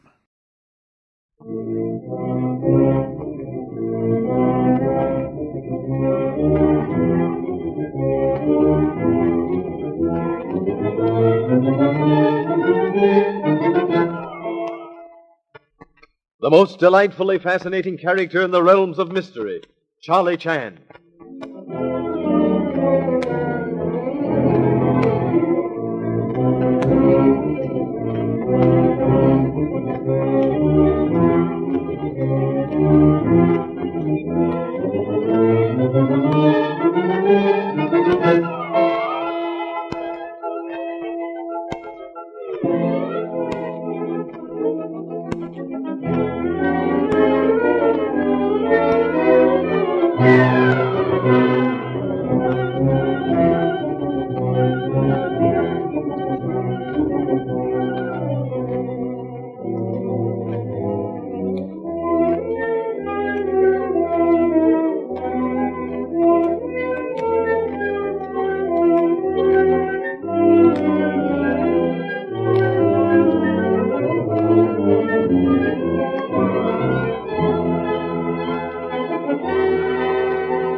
At Pine View, near beautiful Lake Tahoe, Ellen Landini and Dr. Swan have been murdered. Suspicion had pointed definitely toward Dr. Swan, but with the finding of his body, all the guests at Pine View fall under renewed suspicion. In the eyes of the law, every person there had ample motive. Each could have killed the famous singer, and no one really has a satisfactory explanation of his or her actions at the time the crime was committed. Charlie Chan has questioned and re-questioned John Ryder, Landini's second husband. And finally, after considerable thought, the Honolulu detective bluntly accuses Ryder of thinking that he, Ryder, knows who murdered Landini. You must be out of your mind, Chan, to suggest such a thing. No, Mr. Ryder, I am not given to making rash accusations. You have been withholding vital information. You have told half-truths. These things you cannot deny. I've told you before, Chan. Neither you nor the entire police force can make me say what I don't wish to say. Then you have no desire to assist in the capture of the murderer, no wish to see Madame Landini's untimely death. Quite frankly, Chan, I really don't care. I freely admit that I hated her. She treated me as no one should treat a sick dog. A murderer can go scot-free for all of me. Mr. Ryder, I am ashamed of you. You do not realize the seriousness of your statement. But more than that, and more disappointing than that, your callousness ill becomes a man of your intelligence. Ill becomes a man moving in the society to which you belong. Come in. Oh, Mr. Ward. Dudley, Chan's got the idea in the back of his head that I know who the murderer is. What? What's that? My exact words were, I believe, Mr. Ward, I have reason to believe that Mr. Ryder knows who murdered Madame Landini. Surely, you must be mistaken, Chan. If John knew, he would most certainly tell. So sorry to be in contradiction to you, Mr. Ward, but I disagree. Mr. Ryder would never tell. For once, Chan is right. But, John, that's a very curious attitude to take. A very serious attitude to take. Sorry, Dudley, but that's the way I feel. Well, if there's nothing else in the way of an inquisition, I'm going downstairs to join in a rubber of bridge. I'll join you in a moment, John. Something must have upset John Ryder. He isn't generally stubborn. Tell me, Inspector, are we any nearer a solution? Mr. Ward, We are very close to solution, but as to being close to material evidence which will obtain for state a conviction, no, not so close. Come in. Here you are, Mr. Chan. Good news for you. Yes? A letter postmarked Honolulu. Oh, thank you so much, Miss Beaton. I'm going down to arrange about lunch. If you need me, I'll be in the kitchen talking to Mrs. O'Farrell. Yes, Mr. Ward. No, do not go, Miss Beaton. Please sit down. Don and his father are on their way up. Oh, yes, here they are now. Splendid. Come in, Sheriff. Mr. Holt, honored that you should join us again. Am I excused for a moment while I read contents of letter from Honorable Mother of my children? Of course, Mr. Chan. That goes without saying. Here you are, Dad. Sit down by the window. Thank you, son. Who brought you over, Mr. Holt? Cash. Cash Shannon, Don's deputy. I'll bet he suggested it. Well, son, now that you mention it, he did. I knew it. He heard there was a pretty girl over here, and he drove that old tin can just as fast as he could. I'll bet he only hit every second bump in the road. Well, Mr. Chan, good news from Punch Bowl Hill? Yes, Miss Beaton. We have additional reason for speeding solution of Landini's murder. Yeah? I must soon leave for Honolulu to be in time for first birthday of son, I hope. Son, you hope? I didn't know you had a baby, Mr. Chan. Perhaps words first birthday are ambiguous.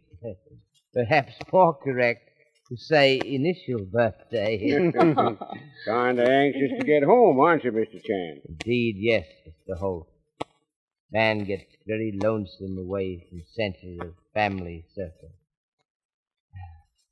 Larger that circle is, more lonesome man gets, it seems to me. And I have very large family circle. Mrs. Chan and 11 children. Well, tell us about them, Mr. Chan. What shall I say? Mrs. Chan is most delightful person. Children, of them I am most fond and proud parent. Home itself, besides beautiful setting, is source of inspiration and constant source of joy. I'll bet it's beautiful. I'd like to see it. Perhaps someday you may. Oh, now, Mr. Chan. Yes, I am serious. However, we have business to discuss.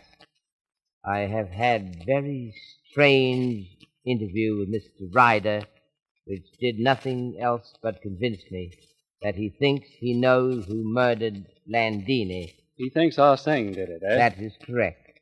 He apparently has followed the same line of reasoning as we. But don't forget that Ryder was the one who might have tried to throw blame on Ah Sing by bringing up the fact that Ah Sing had broken his glasses. Yeah, but, son, that wouldn't change the main point, that Ah Sing's glasses were broken, and that the fellow who mixed the cigarette box lids and fetched the wrong colored scarf wasn't seeing any too well. And added to that is the disturbing element of Mr. Hugh Beaton having heard Landini order someone to get her scarf. Darn it, if that boy Sing don't quit cropping up in this case, it'll just naturally break my heart. May I say something?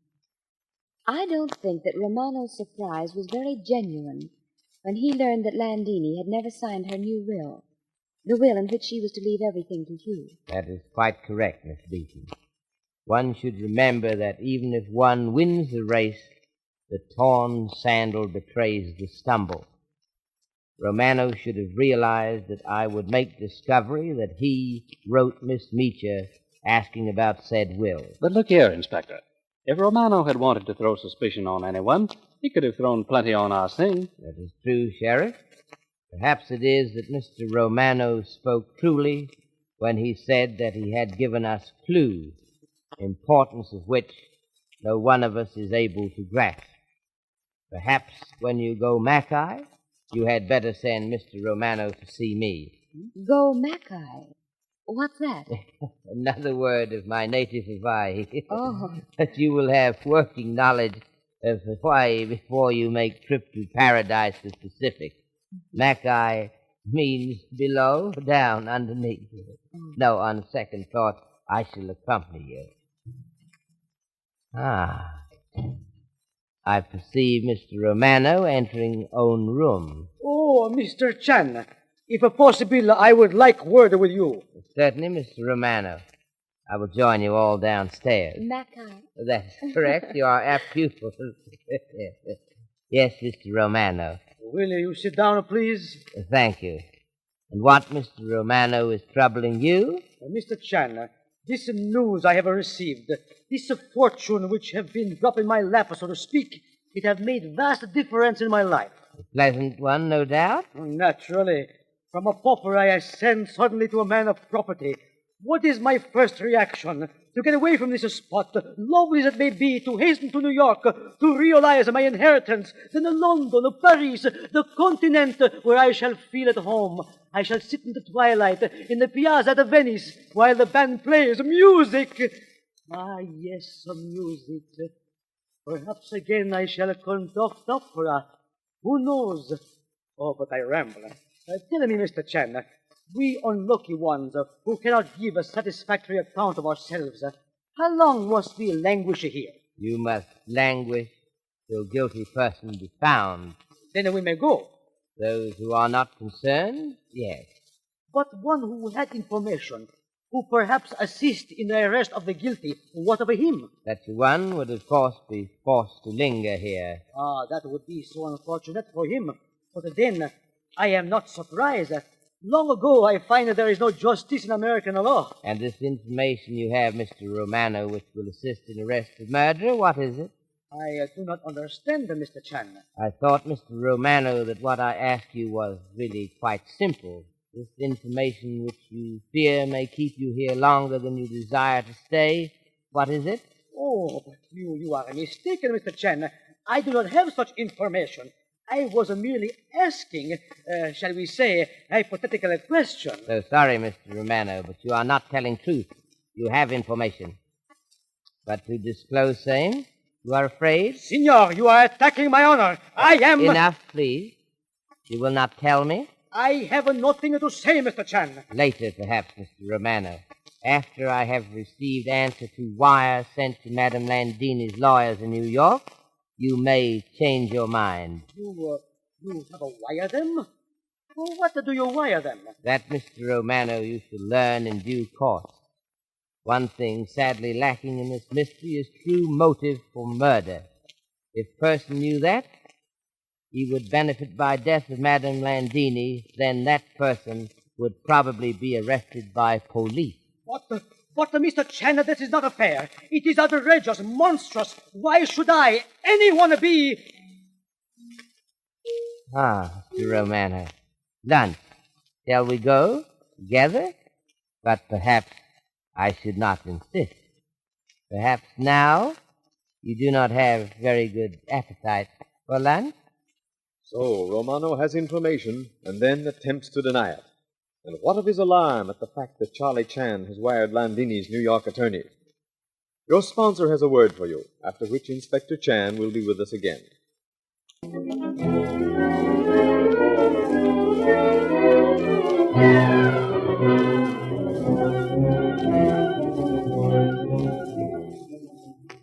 Well, Mr. Chan, what have you in mind for tonight? Letter from my honorable wife, Mr. Wilson, is uppermost in my thoughts. I am reminded of Chinese emperor many centuries ago, who was informed that efforts were being made to remove him from throne. He replied, "Palace walls may crumble under the onslaught. The peacock throne may be occupied by usurper. My yellow jacket may be torn from my back, but if the wife of my youth remain true, I shall be yet an emperor." Thank you, Mr. Chan, and good night. Charlie Chan has just risen from the lunch table when aged Ah Sing enters with a telegram in his hand. On a telegram for you, Mr. Chan. Thank you, Ah Sing. Excuse me, please, while I read this. Certainly. Cash coming back for you, Dad. Yeah, said he'd pick me up about 7. News, Mr. Chan? Yes, indeed. Mr. Romano? Oh, yes, Mr. Chan. When you finish your lunch, please join us in the study. If it is really necessary, I was going Please, to... Mr. Romano, join us in the study. Can I help you, Mr. Holt? Yeah, if you don't mind, Mr. Chan. Bring Miss Beaton, Sheriff, if you will be so kind. Right now. Come on, Leslie. All right. Serious, Mr. Chan? Quite, Mr. Holt. Telegram from Ellen Landini's New York attorneys. So that's it, is it? Yes. Top step, Mr. Holt. Yeah, I get those are kind to count them automatically. Well, what is it, Inspector? You look very serious, Mr. Chan. Indeed, yes, Miss Beaton. Despite expectations of our profession, approaching arrest always produces depressing feeling. Be so kind as to close door, Sheriff. Surely. Thank you so much. Telegram is from Landini's lawyers, New York. It informs us that Mr. Romano knew that new will leaving property to Hugh Beaton had not been signed. According to information, Romano wrote for information previous to arrival at Pine View, and that he received information likewise before arrival at Pine View. Yeah, that is serious. Now becomes necessary, Miss Beaton, to ask you to most carefully search your memory as to whether or not Mr. Romano was the last person you saw leaving study night of Landini's murder. Inspector, I don't want to be the one to... I know, Leslie, but this is duty. But I'm so afraid of being wrong. If I should have been mistaken. Adopt attitude, Miss Beaton, if you please, that you are on witness stand and are answering under oath to best of your ability. Very well. To the best of my ability. My memory says Mr. Romano left the study first, Dr. Swan second, and Mr. Ward last. Mr. Romano did not return? I didn't see him. Well, if that's right, it couldn't very well have been Romano. Not unless he walked through the other rooms, out onto the balcony, and waited his chance. Come in. Sit down, Mr. Romano, please. Mr. Romano, we have asked you here to tell us, please, what it is you hesitated to tell me before lunch. I am sorry, but I do not know what it is you mean. I think you do, Mr. Romano. You asked me before lunch what would happen to one who was possessed of information which would lead to capture of murderer. I tell you I know nothing. If, I said to Mr. Chen, observe that, I say if. Look here, Romano. You know something, so don't deny it. You don't want to tell because you're afraid it'll delay you in getting back to the bright lights and spending Landini's money. Well, it might. I can't promise. But if I can fix things so that it won't, I will. But one way or the other, Romano, you're telling or I lock you up. Get that and get it quick. I am so upset. This American law, it is so confusing. What I saw, it was nothing. But I will tell you. I am in my room, looking out at a flying field. I see plain light, and for a time I watch it. Then it comes to me. Landini will be going now. Have I accomplished my purpose? No. A few bills are thrown to me like I am a beggar. I who have every right to demand. Am I not the husband? Have I not made Landini greatest singer? I go to my door. I will demand from Landini a definite appointment in Reno. I open the door. I see a man. Something in his manner I am not easily impressed, you understand. But this man, he acts stealthily. But then, while I'm thinking, the shot rings out. That's all right, the man. Who was the man? The man I saw, this man who sleeps stealthily from door to door, the man was a singer. All right, Romano. You keep that to yourself. Me? I shall not talk. First Landini, then Swan. I have no liking to be the third. It is you, I hope, that will keep these facts which I disclose to yourselves. Guess you can go now. Mr. Chan? Yes, that will be all. Thank you so much. It is useless to polish and to burnish after the guilt has worn away. No matter what we do, what we ignore, we revert always to our thing. Yeah. For all we do, For all we try to hide it, it keeps coming back to Ah Sing. But, Mr. Chan, Romano is the one who profits by Landini's death. Ah Sing does not. But money would not tempt Ah Sing to murder. We, alas, me included, cannot fathom the depths to which ideas of loyalty would carry Ah Sing. But just the same, couldn't Romano be lying? He lied before. He could be making up this whole thing about Ah Sing. Yes, something to that, my boy. If Romano was trying to cook something up, who would he pick on? Poor defenseless Ah Sing, who ain't so quick on the comeback? And yet, I ain't so sure. No? Why? Well, if Romano was trying to fix things so it would look like Ah Sing, would he have done it so doggone well? Wouldn't he have said that he saw Sing creeping into the study and then heard the shot?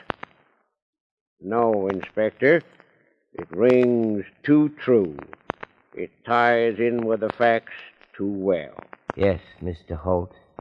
Alas, much too well. But it's impossible. What, Miss Beaton? What is impossible? Sing would have had to pass the door to the room I was in twice. And I didn't even see him once. But why twice, Leslie? He escaped through the balcony window. You wouldn't have seen him that time. But don't you see? The door to Landini's old room, the room Landini used to have, was locked. That had to be unlocked before Ah Sing could make his escape. But Ah Sing would have unlocked that on his way to the study to kill Landini. Ah, Miss Beaton, I congratulate you. No, Sheriff, Ah Sing would not go to the study that way. First time. How could he know that Landini would be alone? Doggone, you're right. Yes, Mr. Holt? But it really don't change the setup. Sing comes to the study with a blanket over his arm. He finds Landini alone. He goes out, slips through the empty room, unlocks the door to the balcony, and he goes back and closes the study door after he gets into the study, kills Landini, and then goes out to the balcony and locks that door after him. Yes, it looks that way, all right. Sheriff, look here. What, Inspector? Look in the mirror. What do you see? Cecile, looking up and down the passage. She's got something in her hand that she's trying to hide. Most furtive manner suggests that we investigate. You come with me, Sheriff. Quickly, but quietly. Cecile? Cecile! Oh, Monsieur Chan, you require something? We, Sheriff and I, would like to speak with you a moment. But yes, Monsieur Chan, certainement. Why did you so very carefully look up and down passageway just now? Perhaps you were looking for something? No, Monsieur Chan, but I'm so very afraid. Ever since that night, Madame... Yes, we understand that, Cecile. But what are you trying to hide there in the folds of your skirt? Me, Monsieur? Why, nothing, Monsieur. Cecile? Not a single thing. Cecile, I'd hate to have to do it. But unless you show us what you're trying to hide, I'll have to get Miss Beaton or Miss O'Farrell to search you. Oh, it is nothing. Only I have been so afraid. My husband, Michael, he bring me this for protection. A 45, huh? So it would appear. Oh, but look, Monsieur. This gun, she has not been what you call fire. You understand how to use this, Cecile? Oh, mais oui. My husband, he... Yes, your husband taught you, you're about to say. Oui. He was in the war. This is his. He was, aviator? Oh, no, Monsieur. No, he would like to be, but he was sergeant in infantry. And a crack shot, Cecile? Oh, but yes, Michael would... Say, Inspector, this 45 is fully loaded, all right. But if I know my guns, it has been fired. And not so long ago, either. Ah Sing and Cecile, and perhaps Ireland. Could it have been Ireland or Cecile who fired the shot which misled Charlie Chan for so long? We'll have to leave it to the inspector to pursue this latest development. When you have heard your sponsor's message, Inspector Chan will be with us again.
Well, Inspector Chan, have you a parting thought for us this evening? Indeed, yes, Mr. Wilson.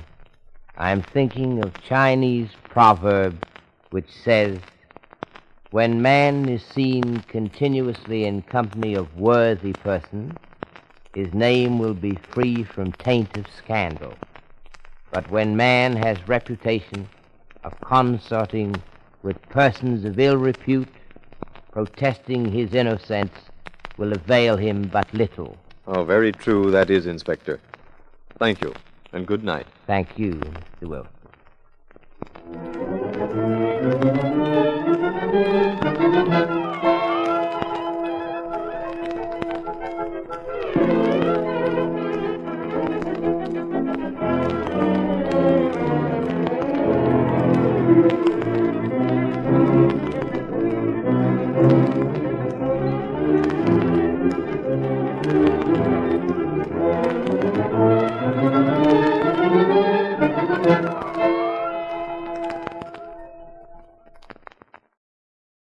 Welcome back.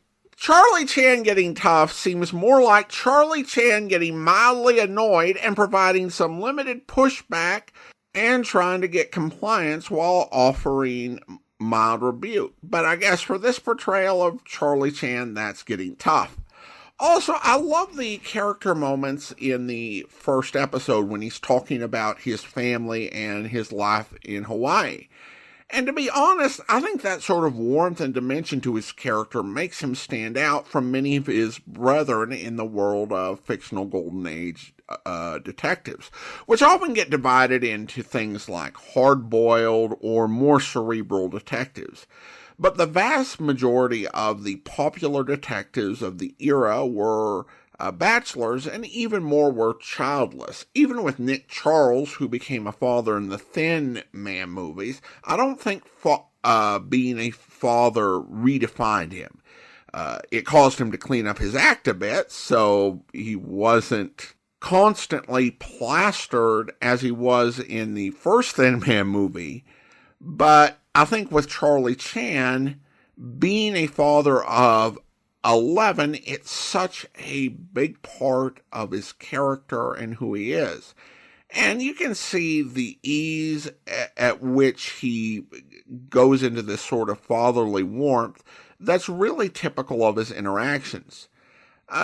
To me, I think that there are a lot of people who, when they think of Charlie Chan, they focus on things like his mannerisms or the way he talks.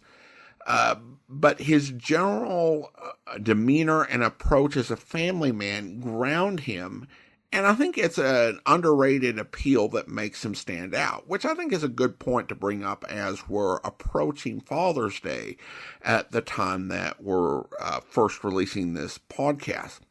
I have to say that Romano is climbing my suspects list. He's a little too eager to get his hands on the money. And I'm dubious of his tip about Ah Sing because pretending to be reluctant and having it quote-unquote dragged out of him could be an attempt to give this tip credibility. Also, if I could talk to Romano as someone who has had reason to study the probate process recently, I hate to break this to you, but you're not going anywhere anytime soon. Presumably, her last will made you the beneficiary, and that will speed things along. But this is going through probate. And I kind of doubt you're the only person that she owes debts to. So all of those creditors are going to have to be paid, and there's going to have to be time for them to come out of the woodwork. In addition, recall the secretary stated the bulk of her wealth is tied up, remember, in real estate, which makes estates typically more complex and requires more time to process. Now, I appreciate this was in the 1930s, so 90 years ago, but I don't think the law has changed that much. Regardless of whether he's got to testify or not, he's not going to Europe, at least not on estate money for close to a year. At the earliest, Well, now it's time to thank our Patreon supporter of the day, and I want to go ahead and thank David, Patreon supporter since March of 2024, currently supporting the podcast at the Shamus level of $4 or more per month. Thanks so much for your support, David, and that will actually do it for today. If you are enjoying the podcast, please follow us using your favorite podcast software. And please be sure to rate and review the podcast wherever you download it from. We will be back next Tuesday with another episode of Charlie Chan, but join us back here tomorrow for Broadway's My Beat, where... Tell me about it. When you heard the shot, what you did. Was he alive? I didn't. Didn't what? I didn't hear a shot. What attracted me was the smell of smoke. I rushed in. A wastebasket was on fire, and Mr. Briscoe... Wait a minute. What's that? Oh, phone in there. It's been doing that ever since. Receiver's just dangling there. I wouldn't touch it. No, not me. No. Hello. Hello? Frank, what's the idea of keeping me waiting? What happened? You told me to Who is hang this? on. It's Eddie. You're not Frank. Who are you? The police. The police. What's happened? What's happened up there? You're talking to Mr. Briscoe? Yes. My name's Eddie Cutler. I called Frank for a golf date. He said, excuse me, there's someone at the door. Hang on, he said. Where are you now, Mr. Cutler? At my place of business on Wall Street. What's happened? A murder. Stick around, Mr. Cutler. I want to talk to you. I hope you'll be with us then. In a moment, we're going to bring you this week's episode of Charlie Chan. But first, I do want to encourage you, if you're enjoying the podcast, to please follow us using your favorite podcast software. And I want to let you know about our other podcast. In particular, I'm highlighting The Amazing World of Radio at amazing.greatdetectives.net. Every Wednesday, we are presenting a new installment in our summer series, The Summer of Robert Louis Stevenson. So far, we've featured Dr. Jekyll and Mr. Hyde, The Treasure of Franchard, and The Bottle Imp. And of course, we've got so much more to come, including Treasure Island. Check it out over at amazing.greatdetectives.net, and check out all of our podcasts at the Great Detectives of Old Time Radio website. Well, here now are the 25th and 26th episodes in the Landini Murder Case, The Gun, and The Play is the Thing.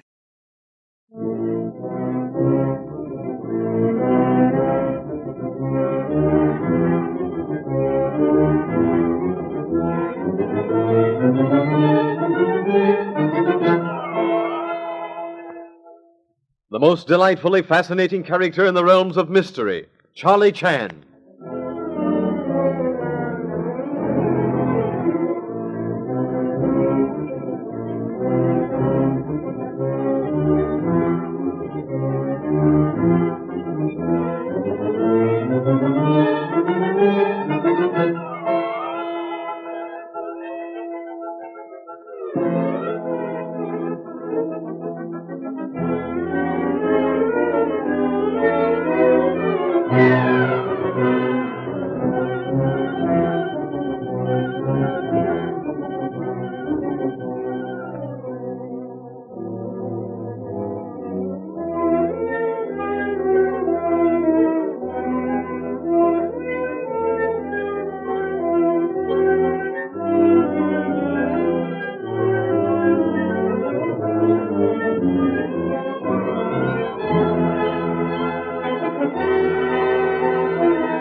In the mystery of who killed Ellen Landini, the noted opera singer, Charlie Chan, the Honolulu detective, faces one of the most baffling cases of his long career. The crime has been further complicated by the murder of Dr. Swan, one of the suspected persons at Pine View. And Charlie Chan and Sheriff Don Holt find themselves overburdened with suspicions, motives, and hatreds, but woefully lacking in tangible clues. Investigations disclose the disturbing fact that Romano saw Ah Sing, the aged Chinese servant, enter the study the night of the murder. And Inspector Chan and Don Holt are discussing this when Charlie Chan notices Cecile in the passageway. She is trying to hide a gun, which the sheriff maintains has been recently fired. Come, Cecile.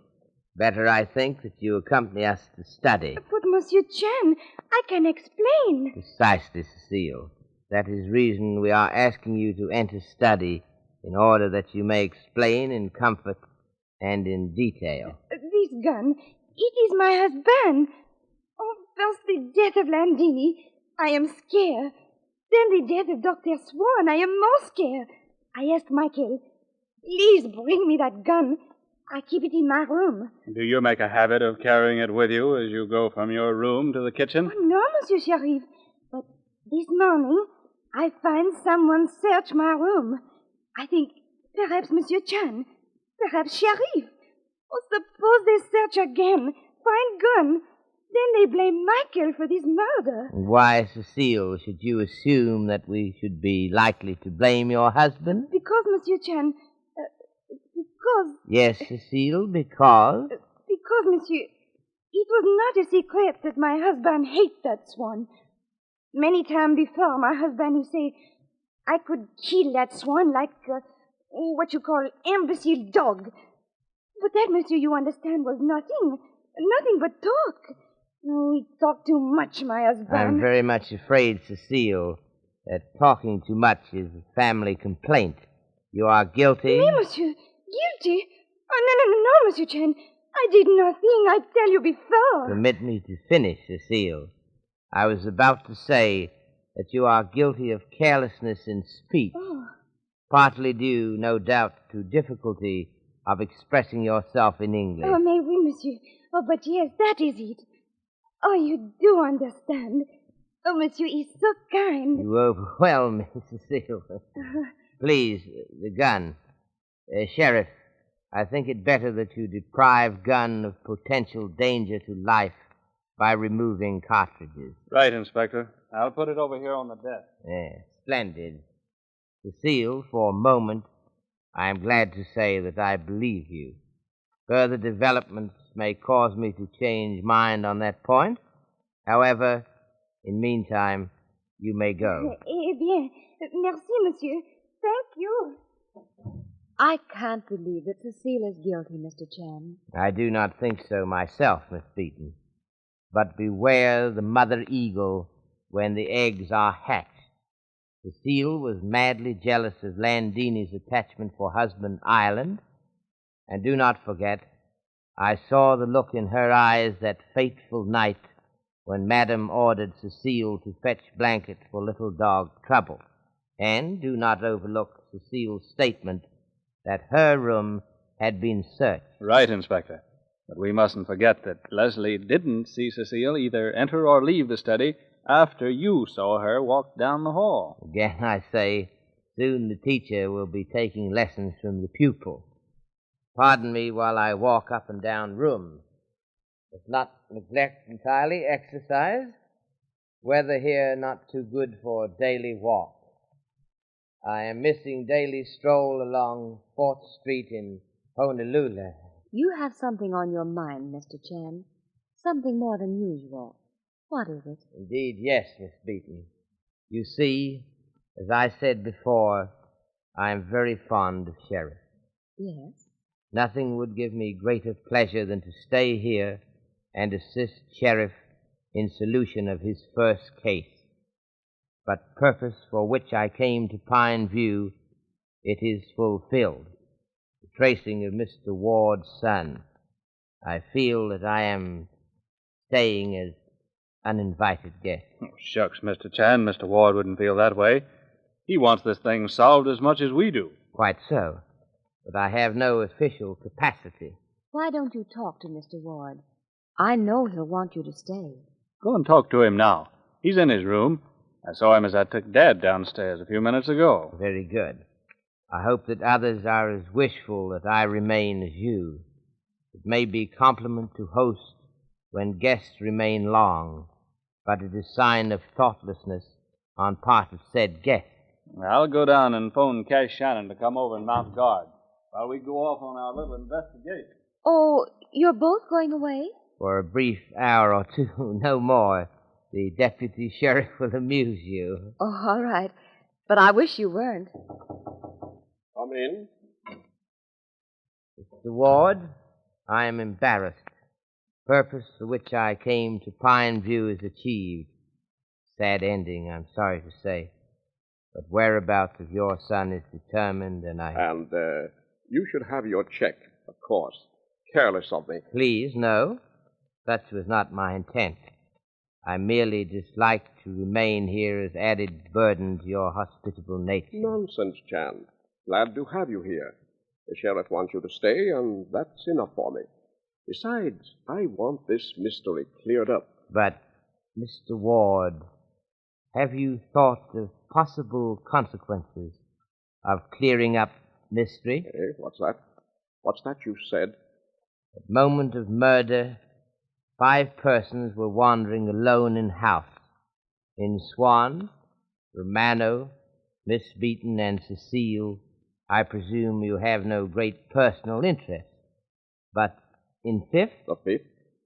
Yes. Pardon me, but I have had so much on my mind that... The Fifth, Mr. Ward, the last person to see Madame Landini alive. Sing? Ah Sing? You can't mean Ah Sing... Who else, please? Ah Sing. Surely you haven't found anything that... So far, we have been combing the hair of an iron donkey. Just what I thought. I've known Ah Sing since I was a child. No kinder soul ever lived. I appreciate your talking to me about it. But I'll take a chance on Ah Sing and... Come in.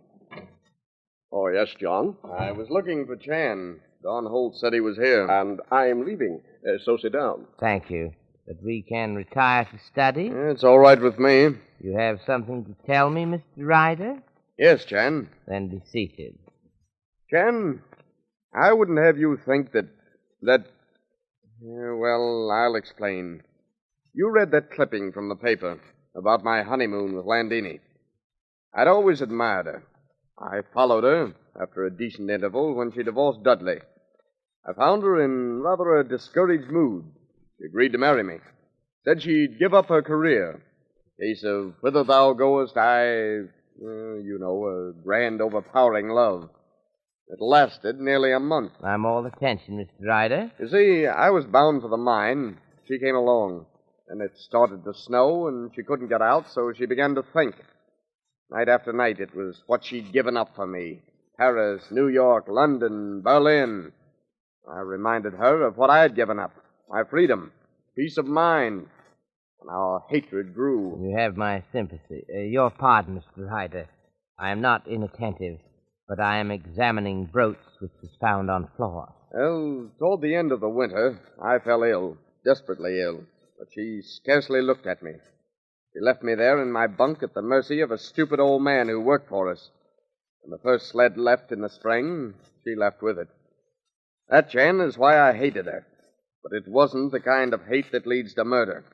I was too contemptuous of her to even think of her except as the one person in this world to be avoided. Yes, Mr. Ryder? That's all, Chan. I don't want you wasting your time thinking that I killed her. I didn't, and that's all. That's all, Mr. Ryder. Thank you so much. It is all, Chan. Now or any time. I wonder if it is all. Is Mr. Ryder more clever than I think, or more foolish than his success would lead one to believe? So often he has tried to impress me that his hate is not the kind of hate which would lead to killing. What a tangled skein it is. Come in. Well, what's the matter? You don't hear the dinner gong? Most humbly apologize, Ah Sing. I did not hear dinner gong. Oh, you're looking to dinner? Or perhaps you only take an orange juice? No, Ah Sing.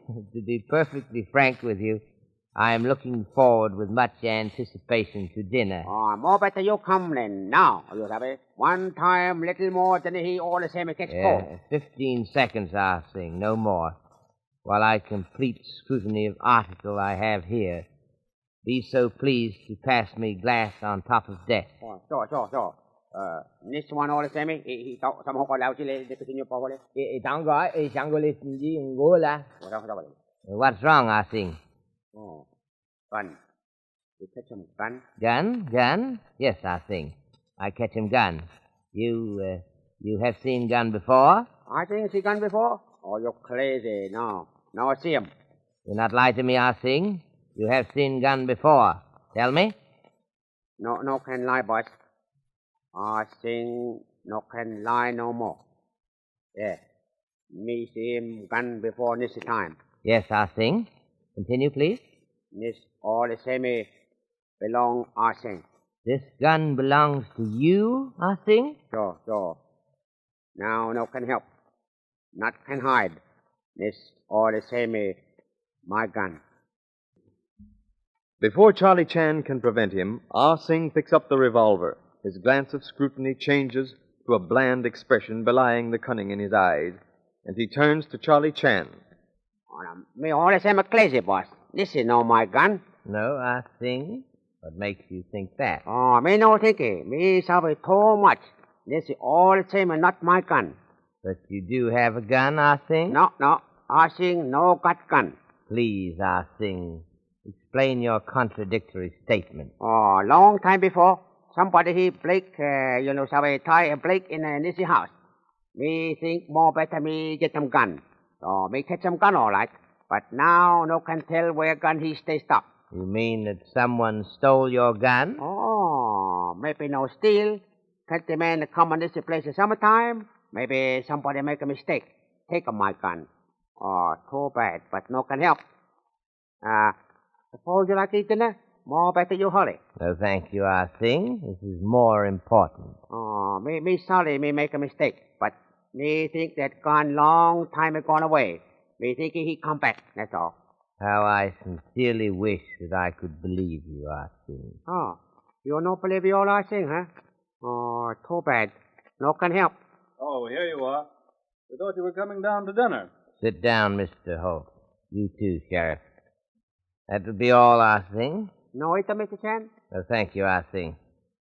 Sheriff, I am going to try an experiment. Yes? I am going to stage a little play, perhaps like Hamlet, who knows? It plays the thing wherein we'll catch the conscience of the king, otherwise our murderer. Go on, I'm all attention. With your honorable father's assistance, we shall place people in places they occupied night Madame Landini was murdered. Your honorable father will fire the shot, and it goes without saying that he will listen to voices as I question. Fine idea, Mr. Chan. I'll do anything I can. We shall share a secret. And that is? We three shall be only persons to know where shot is fired. Mr. Holt, I shall have Miss Beaton lead you to the study. She will undoubtedly lead you to the balcony. You think, despite your unfortunate blindness, that you could come to this spot before firing shots? Let me see now. The balcony door should be about here. Yes, this is it, isn't it? Right, Dad. And I walk to here toward Mr. Chan. Perfect, Mr. Holt. Now then, to avoid any appearances of conspiracy, we go downstairs. My arm, Mr. Holt. And I am to do what, Inspector? Watch faces. Also watch persons approaching study door when shot is heard. How about a game of billiards, Dudley? Fine, John. Suits me. I think I will exercise on the piano. And here is Inspector Chan.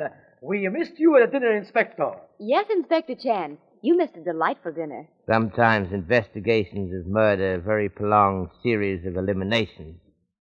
I am going to ask of you cooperation for a few minutes while we try experiment. French Sûreté has made use of reconstruction of crime most successfully. You mean, Chan, that you want us all to go through the motions of that particular night? Precisely, Mr. Ryder. I wish each one of you to take position you occupied at time shot was heard. But I thought you said that shot which we heard was not shot which killed Landini. Quite correct, Mr. Romano. However, for this particular purpose, it is the misleading shot which we wish to investigate. It's a lot of bunk, if you ask me. Your pardon, Mr. Ryder, but we did not ask you. Be so kind as to cooperate. Thank you so much. Since we don't know who fired that shot, Mr. Chan, how are you going to arrange that? Honorable Father of Sheriff will take care of that, while Sheriff and I watch the arrival of various persons at study doors. Of course, Mr. Ward, there is no need for you. Mr. Beaton, those who were outside house to go any farther than downstairs hallway. And Miss Beaton, will you guide Mr. Holt's study? Yes, Inspector. Take my arm, Mr. Holt. Thank you, Miss Beaton. Cecile, I particularly desire that you stand upon the same step on back stairs. You understand? Oh, but of course, monsieur. Exactly as it was that night? Correct, Cecile. Mrs. O'Farrell will be in the kitchen. You do not have to be afraid. There is nothing of which any innocent person should be afraid. I am not afraid, Mr. Chan. Mr. Romano, you will go to your room. If the door was closed, be pleased to close it this time. Oh, but yes, of course. The door was closed. You wish me to go now? Yes, Mr. Romano. Thank you. Then you and I, Chan, we go to my room? Quite correct, Mr. Ryder. Ah Sing is already in back of house where he found blanket. Mr. Ward, can I ask you to watch from bottom of stairs? Anything at all, Inspector, that I can do to help you. Yes. Now then, Mr. Ryder, I believe that only door to room in which you and I watch from window was open. Others will please close doors. Do you really think you're going to gain anything this way, Chan? Most certainly, Mr. Ryder. I should not waste time in idle gestures. How long are we going to have to wait for the shot? Any moment, Mr. Ryder. Do not forget, please, that Mr. Holt is blind and may take care. Now, we go to the study. 1 second, please. Time element, same as before. Now, go. There's Miss Beaton emerging from bedroom. Now we open the study door. Thank you, Mr. Holt. Well, Inspector, did you learn anything? Indeed, yes, Mr. Ward. Here is Cecile. Tell me, Cecile, what was difference between situation this time as compared with night of murder? Nothing, Monsieur Chan. Not one single thing. You were in the same position? Oh, yes, Monsieur Chan. Exactly as before. That will be all, Cecile. Thank you so much. Mr. Ryder, did you notice any difference? Nothing except the lack of excited voices. Thank you, Mr. Ryder. You may go if you desire. Come on, Dudley. Time for a game of billiards. If Inspector Chan does not require me. Not at all, Mr. Ward. Now then, Mr. Romano, your reactions, please. My reactions? I think, yes, I am certain, same as Mr. Ryder. I note a lack of excited voices, but before I go, I cannot be sure it was a shot I heard. A noise of a plane, you know. Thank you, Mr. Romano. That will be all, please. Miss Beaton, you will remain with us, please. Certainly, Mr. Chan. Be so good as to close study door, Mr. Sheriff. Thank you. Well, Inspector, did you learn anything? Yes, Sheriff. But first, I ask your honorable father, what do you think, Mr. Holt? But how can Dad know anything? Anything more than I know. He wasn't here. Nevertheless, he had opportunity to judge his voice. As he before remarked, his ears are his eyes. Well, in the first place, Ryder lied. Interesting. In what particular? When he said that he didn't notice anything but a lack of excited voices. So glad to find my own thought in agreement with you on that point. Doggone it, I don't get it at all. On 1 second, Sheriff. Next point, Mr. Holt. Cecile spoke the truth, and Romano, I think he was searching his mind to make a comparison. If he did not tell the truth, it was not intentional. Thank you, Mr. Holt. Now, Miss Beaton, you arrive on scene of shot in much less time. Can you explain? Why, yes, I think I can explain. This time, the shot was so much louder that it startled me. And then, too, this time I knew what it was. Last time, I sat still a moment or two longer. I see. But you agree the shot was much louder? Very much so. Now, Sheriff, that was where Mr. Ryder lied. From where we stood, Mr. Ryder and I in Mr. Ryder's room, shot was so much louder as to be obvious. Yet, Mr. Ryder apparently did not notice. Did you see significance? I'm afraid I don't. It may have been because the cartridge was a blank. It shouldn't have been, son. I had her well bitten down to give her plenty steam. Observe, if you please, location of Mr. Romano's room. He does not note difference. The seal on back stairs, she does not note difference. Your humble servant in Ryder's room, I do note difference. Miss Beaton in room once removed from study, she notes difference. I get it. Yes, sir, you're right. I get it. Well, I don't. Neither do I. All persons occupying rooms facing in same direction as balcony of study note difference. Person in other parts of house do not. Now I see. Now I've got it. You mean that the shot which you heard was fired from the balcony, but the shot which actually killed Landini wasn't fired on the balcony at all. It was in the room. She was killed probably beside the desk. Correct, Sheriff. I asked Mr. Holt to stand on balcony when he fired blank cartridge in belief that persons occupying same positions as before would note difference. But still, Mr. Chan, what difference does it actually make where Landini was killed? That, Miss Beaton, is of little matter now. Important thing is, why did Mr. Ryder lie? Yes, indeed. Why did John Ryder lie? Was it because when the murder was committed he did see something which he had denied? Or was he too close to the killer's pistol to be a judge of the volume of sound? After you have heard your sponsor's message, Inspector Chan will favor us with another of his philosophical Chinese sayings.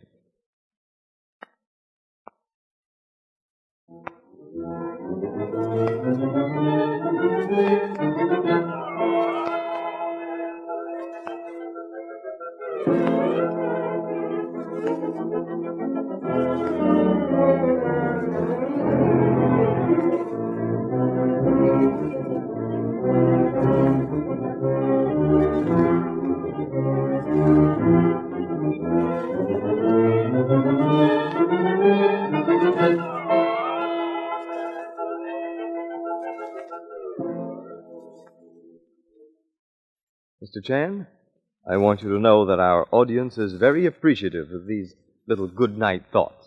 So happy to please, Mr. Wilson. Tonight I have in mind the fact that on several occasions Mr. Ryder, for no apparent reason, has not told truth. Sooner or later he will be found out. Man who builds scaffold takes care that no weak timbers are used in construction of foundation. When man builds structure of story around lie, when lie is discovered, entire structure topples about his shoulders. Thank you, Mr. Chan. And good night.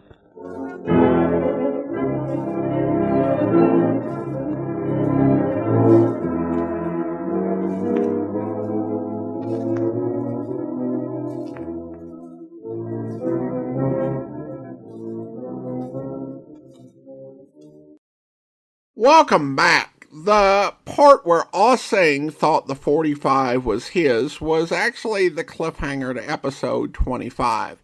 And then the part when he said immediately, "No, that wasn't my gun, never mind," is one of those really cheap cliffhangers I don't much care for. But again, you're having to do 38 of these in this serial, so it is what it is, and some of the cliffhangers won't be quite as good. I like Charlie Chan's subtle, wry put-downs, like when Cecile was talking about Michael talking too much and him saying it was a family affliction. There is this way where he is always polite, but he always finds a very clever way to get in some cutting remarks. And I also loved his response to Ryder's "If You Ask Me."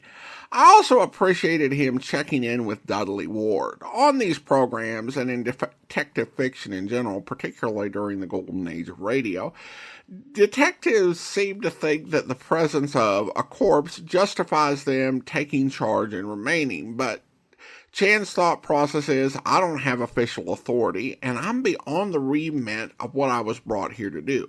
It was thoughtful and says a lot about him as a person. The episode didn't make me more suspicious that Ryder was the murderer, but I am with Chan. He's lying about something and knows something. Now, I might buy that he didn't hate her enough to kill her, But the idea that he only hated her enough to avoid her seems not to be truthful either, because if that was true, why did he join Ward's ex-husband's club, which was meant to bring pressure on Landini to reveal the truth about Ward's son? It does suggest some additional ill will towards her. Well, now we turn to listener comments and feedback, and we start off a comment on Instagram. Gelbean57 writes, love Charlie Chan, he's the man. But on Facebook, have a comment here from Emmett, who writes, it's really taking me a long time to warm to Charlie Chan. At best, it's as annoying as Mr. Chameleon. At worst, it's Boston Blackie. I'll keep listening just in case I find I've been missing something. Well, thanks for the comment. I will say that this is somewhat unique for American radio drama. At least what survives, because we've got this serialization of a novel. And even when novels are serialized, it's generally not like this. You might have a situation where, just like, say, on World's Great Novels, you get the Moonstone and it's adapted into 4 half-hour episodes. And maybe 25 minutes of story for each episode, so 100 minutes. And they did similar things when they serialized The Hound of the Baskervilles and other Sherlock Holmes stories during the Rathbone Bruce run, although sadly those serializations are lost. This was 39 episodes, and you have probably about 10 minutes of story per episode, when you take out the music and all that. So we're talking about 6.5 hours of story to tell a mystery novel. What makes this unusual is that we're not talking about a sort of all-time classic mystery novel. There are a couple of surviving Australian adaptations of Philip Marlowe novels that are 52 episodes long. Though those surviving ones are The Lady in the Lake and The High Window, which at best are mid-tier Marlowe novels. But they were more exciting stories than this one. This one moves at a really slow, relaxing pace. I enjoy it for the character and the feeling that you're getting a old-fashioned mystery novel just translated to radio. But it is a lot slower paced than many other things. All that to say, if you're not quite into this, don't totally give up on Charlie Chan. We do have another serial after that that's much shorter. It's 7 episodes, and we'll play it over 3 weeks. And then we have a bunch, well, not a bunch, but we have a few standalone stories that are self-contained. But this is different, and if you don't enjoy this, there's more Charlie Chan to come that you may enjoy.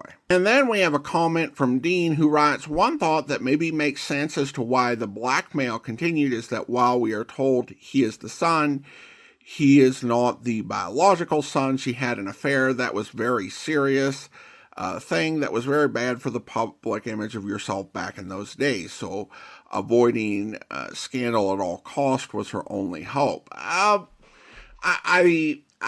appreciate the comment, Dean, and I think this may come into the point where there's a bit of a lack of clarity from having the first 6 episodes missing, and so some of the details aren't as clear. I tried to explain that when I recorded the sort of summary of the story prior to Charlie Chan starting his investigation. But the situation with Landini's baby was that the baby was conceived while she and Ward were still married. So it was Ward's son. By the time that the baby was born, they were either divorced or well in the process of the divorce, that she gave the child to this other family. So the child wasn't conceived out of wedlock. I don't think that would be the motive. And with Landini, scandal is kind of built in because having had 3 divorces and being in the process of a 4th, while not unheard of, would also have been scandalous and not good for her reputation. So from what we know about the birth of the baby, I don't think that it would have been any scandal that wasn't already baked in when it came to her reputation. But I appreciate your thought and the opportunity to clarify that a little bit. All right, well, now it is time to thank our Patreon supporter of the day, and I want to thank Grizel, Patreon supporter since December 2024, currently supporting the podcast at the rookie level of $2 or more per month. Thanks so much for your support, Grizel. And that will do it for today. If you're enjoying the podcast, please follow us using your favorite podcast software. And be sure to rate and review the podcast wherever you download it from. We will be back next week with our next installment in the Landini Murder Case, but join us back here tomorrow for Broadway's My Beat, where... This is a new kind for you, isn't it, Danny? Yeah. This is how it goes here in the barrio. You grub, you pray, you die. The dead man. Know him? No, I do. Before that, he was just another face you said Buenos Dias to. Now there's a knife in his back that makes me know him better. Who was he? Emilio Ramirez, a kid, lived in a tenement on 99th. Well, here's the address. I found it in his wallet. Yeah. How? These people tell me they were having their evening prayer, like Vespers. Emilio staggered in from the street, cried out for his mother, and died. Any ideas? A few, maybe. Some leads, maybe. You'll work this with me, huh, Johnny? Sure, but maybe it'd be better if I took it alone for a while. They know me up here, Danny. I grew up in this. I hope you'll be with us then.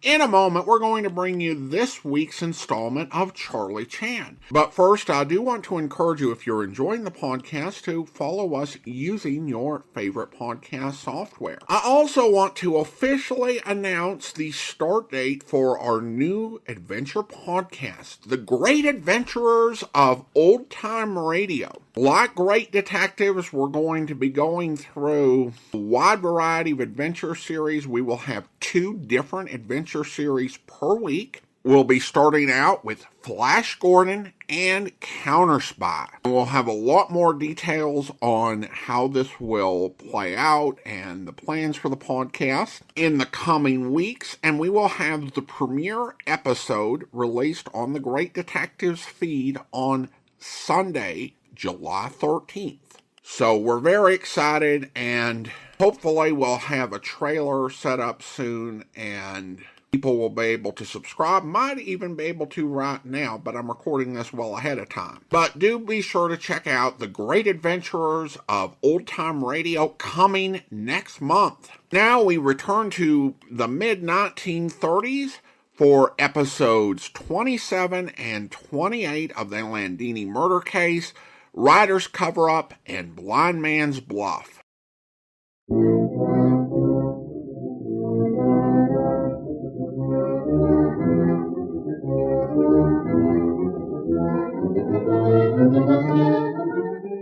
The most delightfully fascinating character in the realms of mystery, Charlie Chan.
the murder of Evelyn Landini at Pine View, suspicion had pointed definitely to Dr. Swan. But Swan's murder left the case wide open with everyone at Pine View a possible suspect. Charlie Chan, knowing that several of those present are lying about their activities the night of Landini's murder, tells the various guests to take their places at the different locations they occupied when they heard the fatal shot. A reenactment of the crime. In rapid succession, Charlie Chan questions the guests. And now, in the seclusion of the study, he discusses the results with Sam Holt, Don Holt, the sheriff, and pretty Leslie Beaton. Well, taking it all in all, Mr. Chan, your reenactment of the crime did warm up the trail a bit. Yes, Mr. Holt. Now possess very definite proof Mr. Ryder is lying. Why does Mr. Ryder lie? Is he guilty? Perhaps. It is possible, and it is thought which cannot be dismissed. If not guilty, then what? That he's trying to hide somebody. Correct, Sheriff. And if so, who is Mr. Ryder trying to hide? Our thing, of course. Who else? Quite so, Sheriff.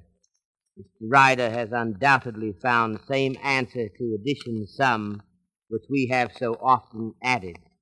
And like us, Mr. Ryder, disliking to see loyal and aged Chinese servant arrested, decides to shield him. I know you're going to laugh at me, but... My dear Miss Beaton, we welcome your opinion. And as for laughter, at present moment, it is far from my mind. Well, my woman's intuition tells me that Ah Sing killed neither Landini nor Dr. Swan. Ah?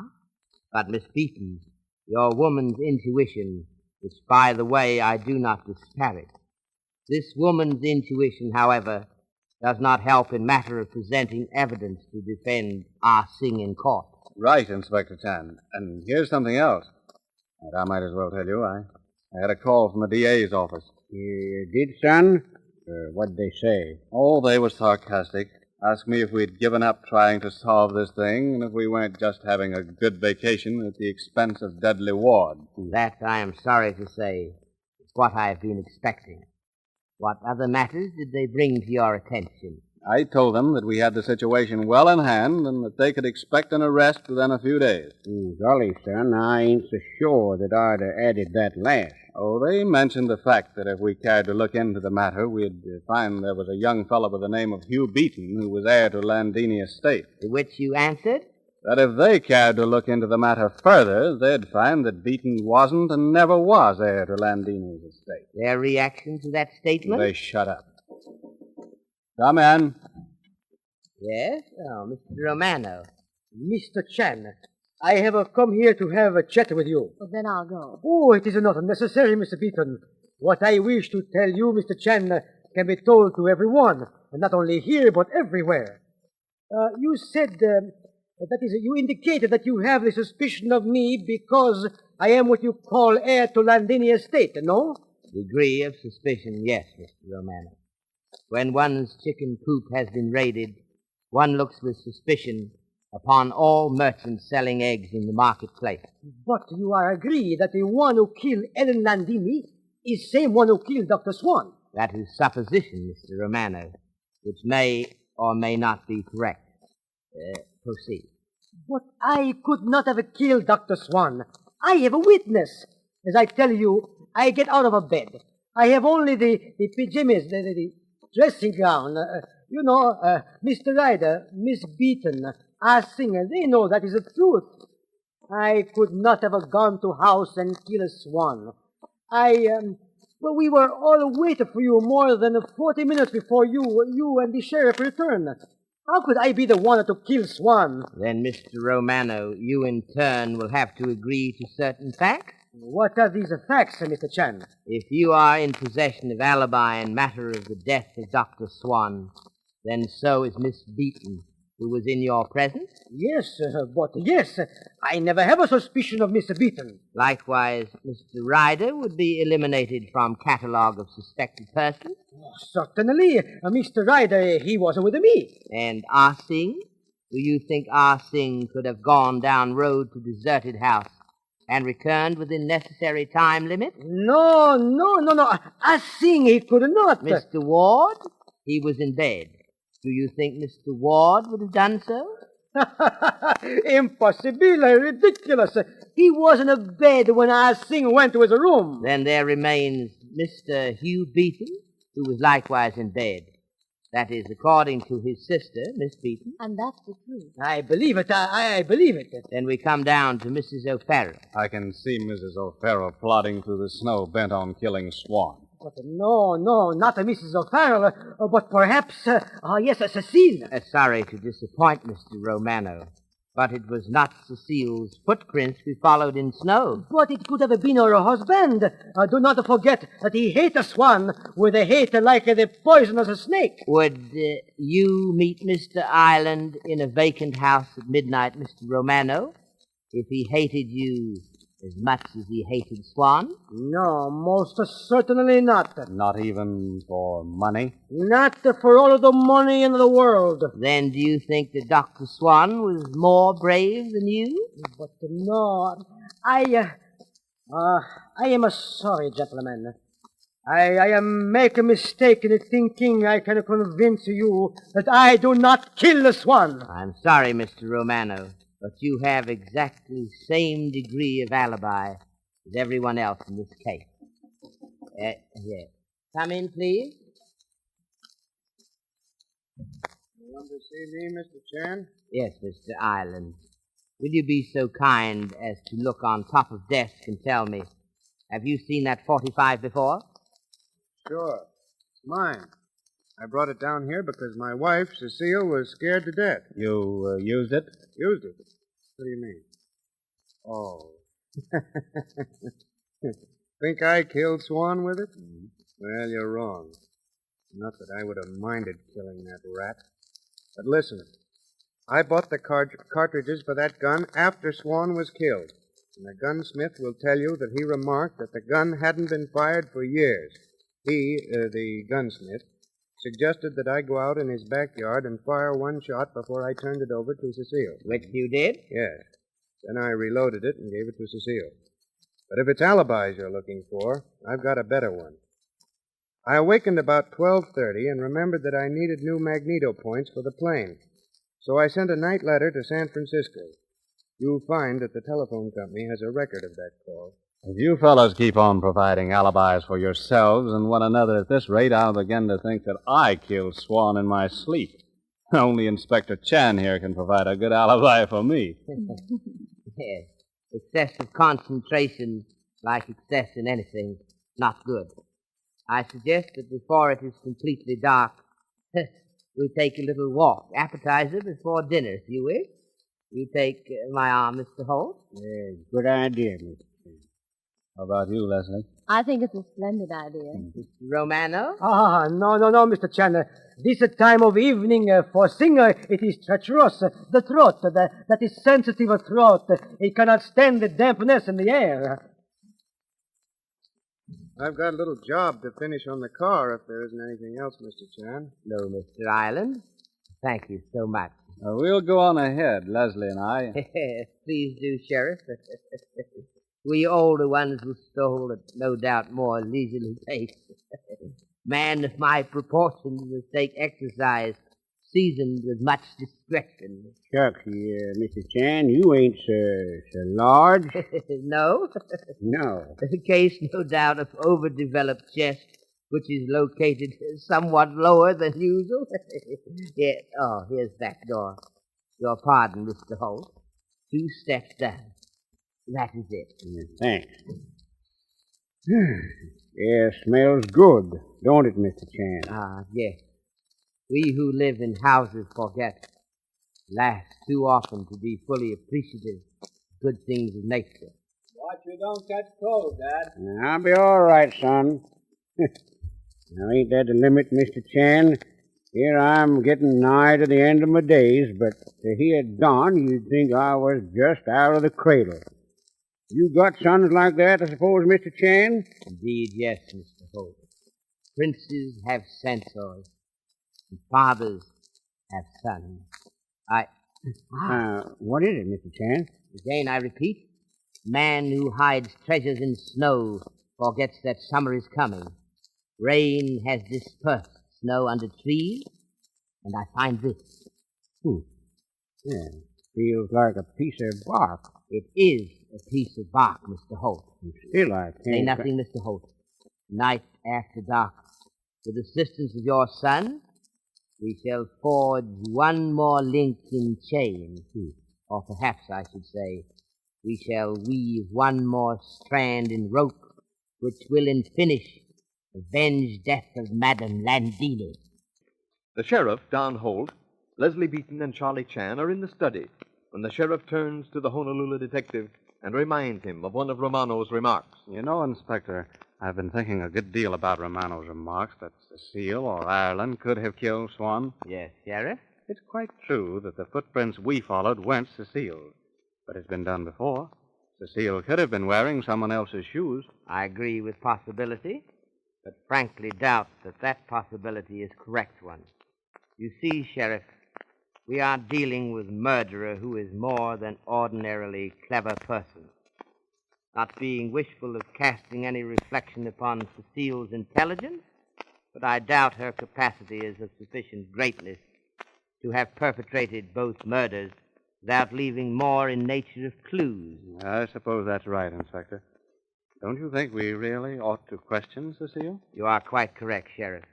And when we have finished questioning Cecile, I have little game of blind man's buff I wish to indulge in with rest of group. Blind man's buff? You shall observe faces while I engage in putting apparently innocent questions regarding natural history. Whatever you say, Inspector, even if I don't understand it. I'll fetch Cecile. Very good, Sheriff. Oh, Leslie. Don. Come in. I'm going to get Cecile.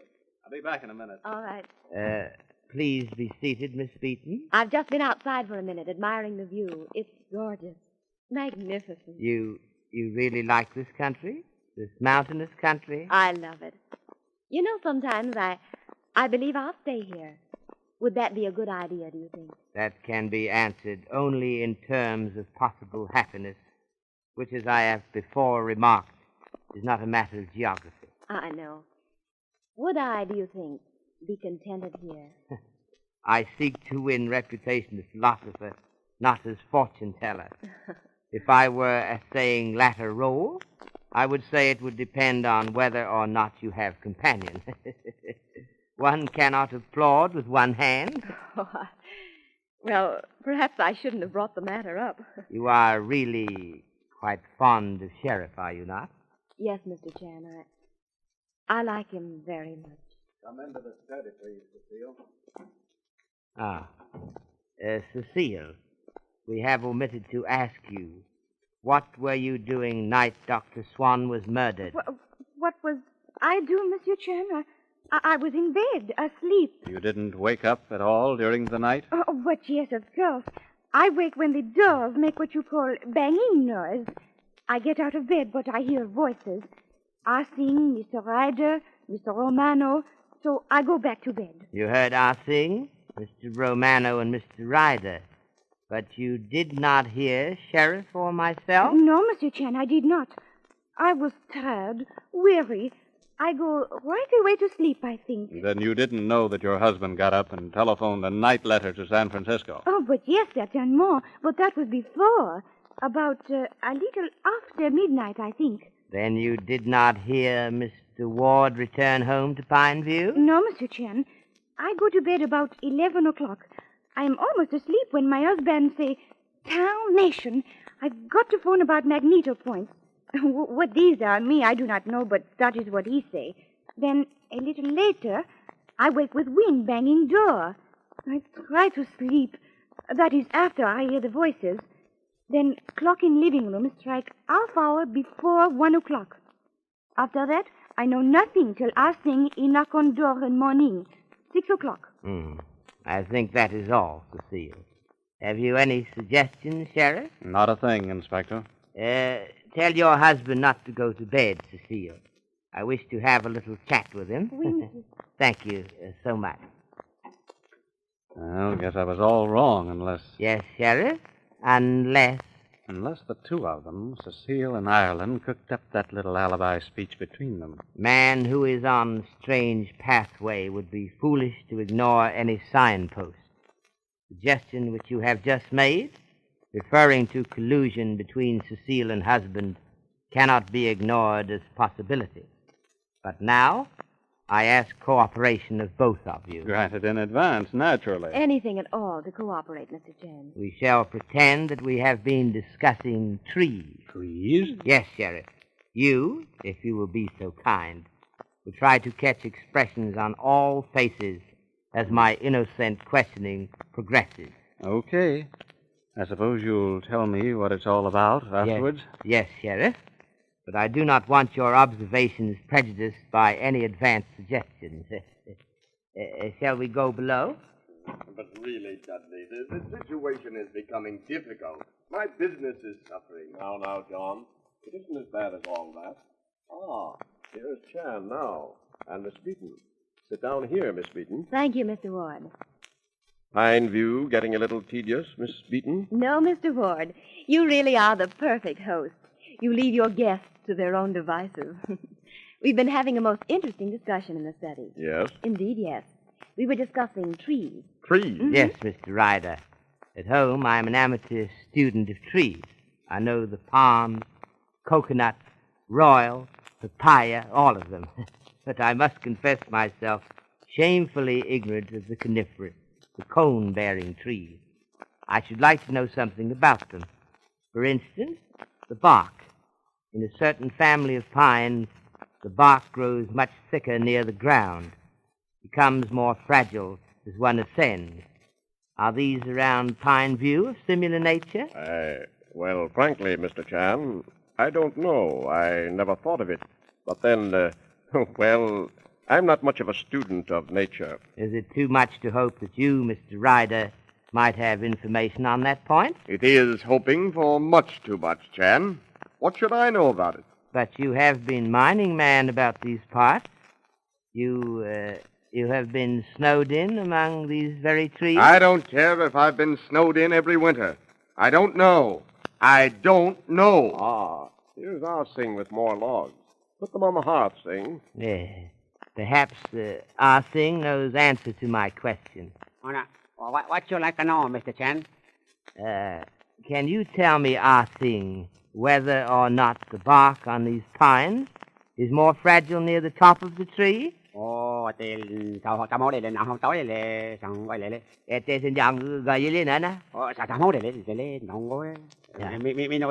Chan.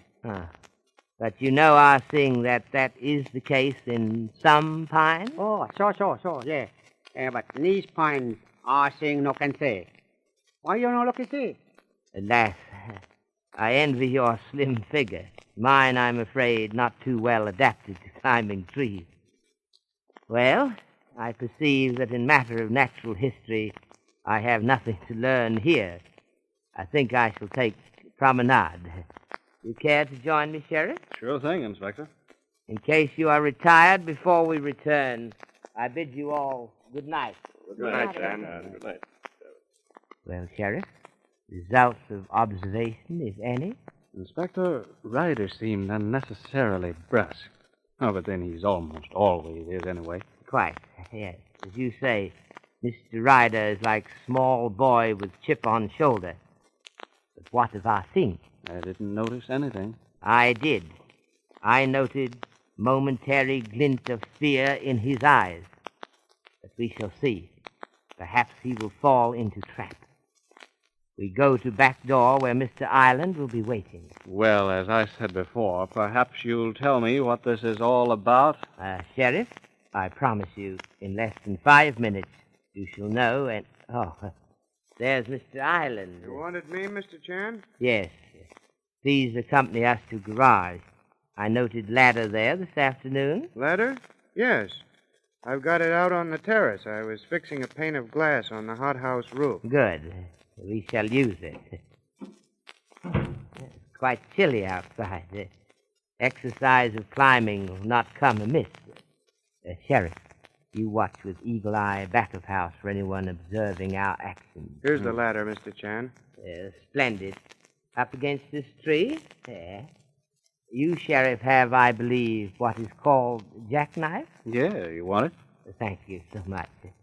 Ladder, all secure. I shall mount, rung by rung, remembering the journey of 1,000 miles is made step at a time. Look, Alan, the back porch. Someone opened the door. Yes, I'll sing. Ah, so. That part of the trap is successfully sprung and... Found something, Inspector? Yes, Sheriff. In one moment, I shall have the object of my search freed from trees. But what is it? Here it is. Bullet which was fired from Madame Landini's gun. I will, as young son would say, bet my shirt on it. So, the bullet fired from Landini's gun embedded in a tree, and Ah Sing watching from the back porch. Well, indeed, can Inspector Chan say, the net draws tight. After you've heard your sponsor's message, Inspector Chan will be with us again.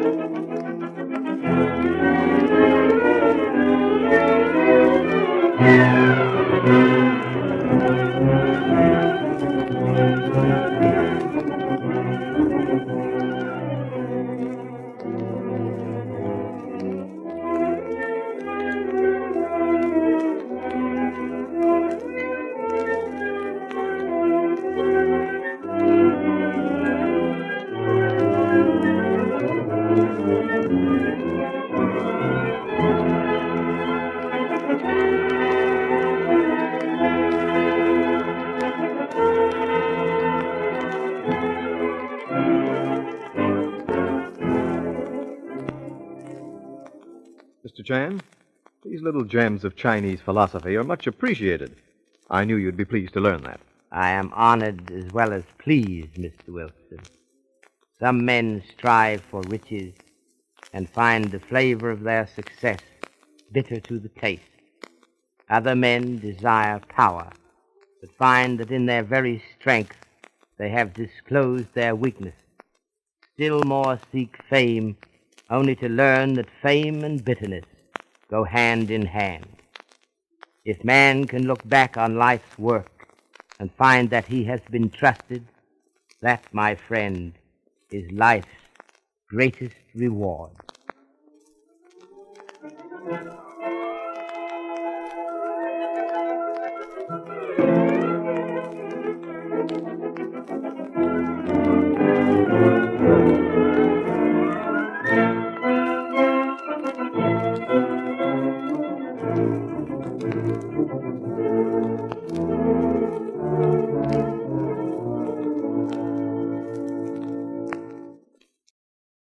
Welcome back.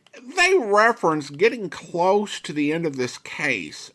It's important to keep in mind that that was in episode 27 of 39, and of course, the episode we just finished was episode 28. So we still have a bit more story to go, but we're getting to the point of turning to the climax and the solution of the case. I will admit some frustration with the suspicion of Ah Sing. The idea that Ryder is covering up for Ah Sing just, I can't buy it. I mean, maybe it's the fact that I don't like Ryder that much anyway. But it's tough for me to buy him being overly sentimental about Ah Sing, particularly since he dropped an ethnic slur on Charlie Chan. He just doesn't sound like the kind of guy to break his back to protect a Chinese man. In fact, he's done at least one thing that could be seen as trying to implicate Ah Sing. I might consider the possibility a little bit more if Ah Sing worked for Ryder, but since Ah Sing worked for Dudley Ward, I just can't see Ryder saying on general principle that he's going to protect Ah Sing out of the goodness of his heart. I was also frustrated by Chan's discounting, while not totally dismissing Miss Beaton's view, that Ah Sing didn't commit either murder. Chan was right that you couldn't take her intuition into court as evidence. But the same could be said of all the supposition and stretches that they're doing to keep Ah Sing near the top of the suspect list. And intuition is a fascinating topic, certainly in detective fiction, and I think there's been some research. And probably one of the best theories I read was the idea that intuition isn't magic, but rather knowing something but not quite knowing why you know it. Obviously, that sort of thing can be influenced by a lot of factors. It isn't infallible, but Inspector Chan was right to at least not dismiss it, and I suspect Miss Beaton is right, but we'll see. Again, I've not read to the end of the book or listened to the last episode of the serial, so I don't know. I'm just kind of live guessing with no more knowledge than you. I will also say I would not be surprised if Ah Sing knows more than he's letting on. I did like the conversation with Romano. It did a good job illustrating the bind that he's in terms of trying to exonerate himself, but also the problem they're in. If everybody was telling the truth, everybody's got an alibi. But obviously, some people are lying, and it isn't just the murderer. I'm really intrigued by what Chan was playing at with the bird question, and we'll get a better idea what that's all about when we listen next week, what exactly this bullet being found means. Well, now we turn to listener comments and feedback, and we have a couple of comments on YouTube regarding episode 4720. Dorothy writes, "Thanks for another great radio episode. Keep up the good work."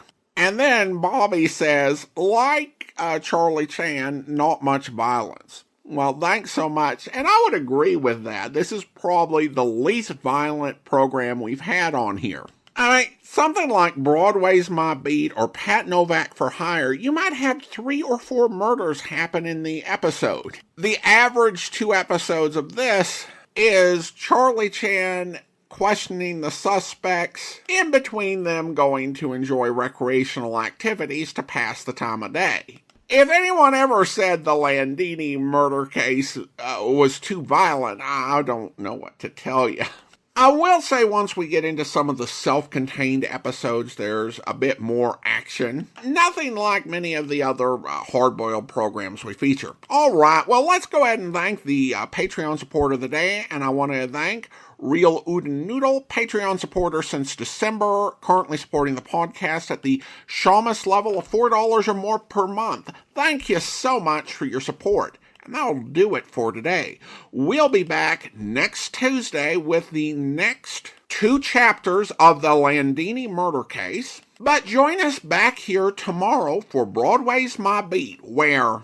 Say something to me, so I'll know you're working. I'm working, Mr. Chelsea. I walk around and observe and jot little things down in this little book, and that's what I get paid for. You don't care, do you? What do you care if someone's been killed, slashed to death? Show me a body, and I'll help you weep. If you'd only listen to me. Stop walking around and hear what I've got to say. All right. Go ahead, Mr. Chelsea. Something's happened to Celia. Celia Jordan, that's the name, isn't it? So I'll know. Why don't you pay attention? Look at those spots over there. Blood. I'd say they were blood. Drunks have a habit of getting themselves nicked. I can show you statistics. Something's happened to Celia. Mr. Chelsea, why are you here? What are you doing in this apartment? I asked you that 10 minutes ago, and you told me something's happened to Celia. What are you doing here? I had a date with her tonight. I have one with her almost every night. I see. Is this Miss Jordan's photograph? She's young, about 22, I'd say. But then I'm not very good on guessing ages. For instance, I'd say you were about 53. 51. You see what I mean? I'm not very good about ages. Something's happened. Don't do that again, Mr. Chelsea. Well, something has. And I know why, too. I hope you'll be with us then. In the meantime, send your comments to box13@greatdetectives.net. Follow us on Twitter at Radio Detectives and check us out on Instagram, instagram.com/Great Detectives. From Boise, Idaho, this is your host, Adam Graham, signing off.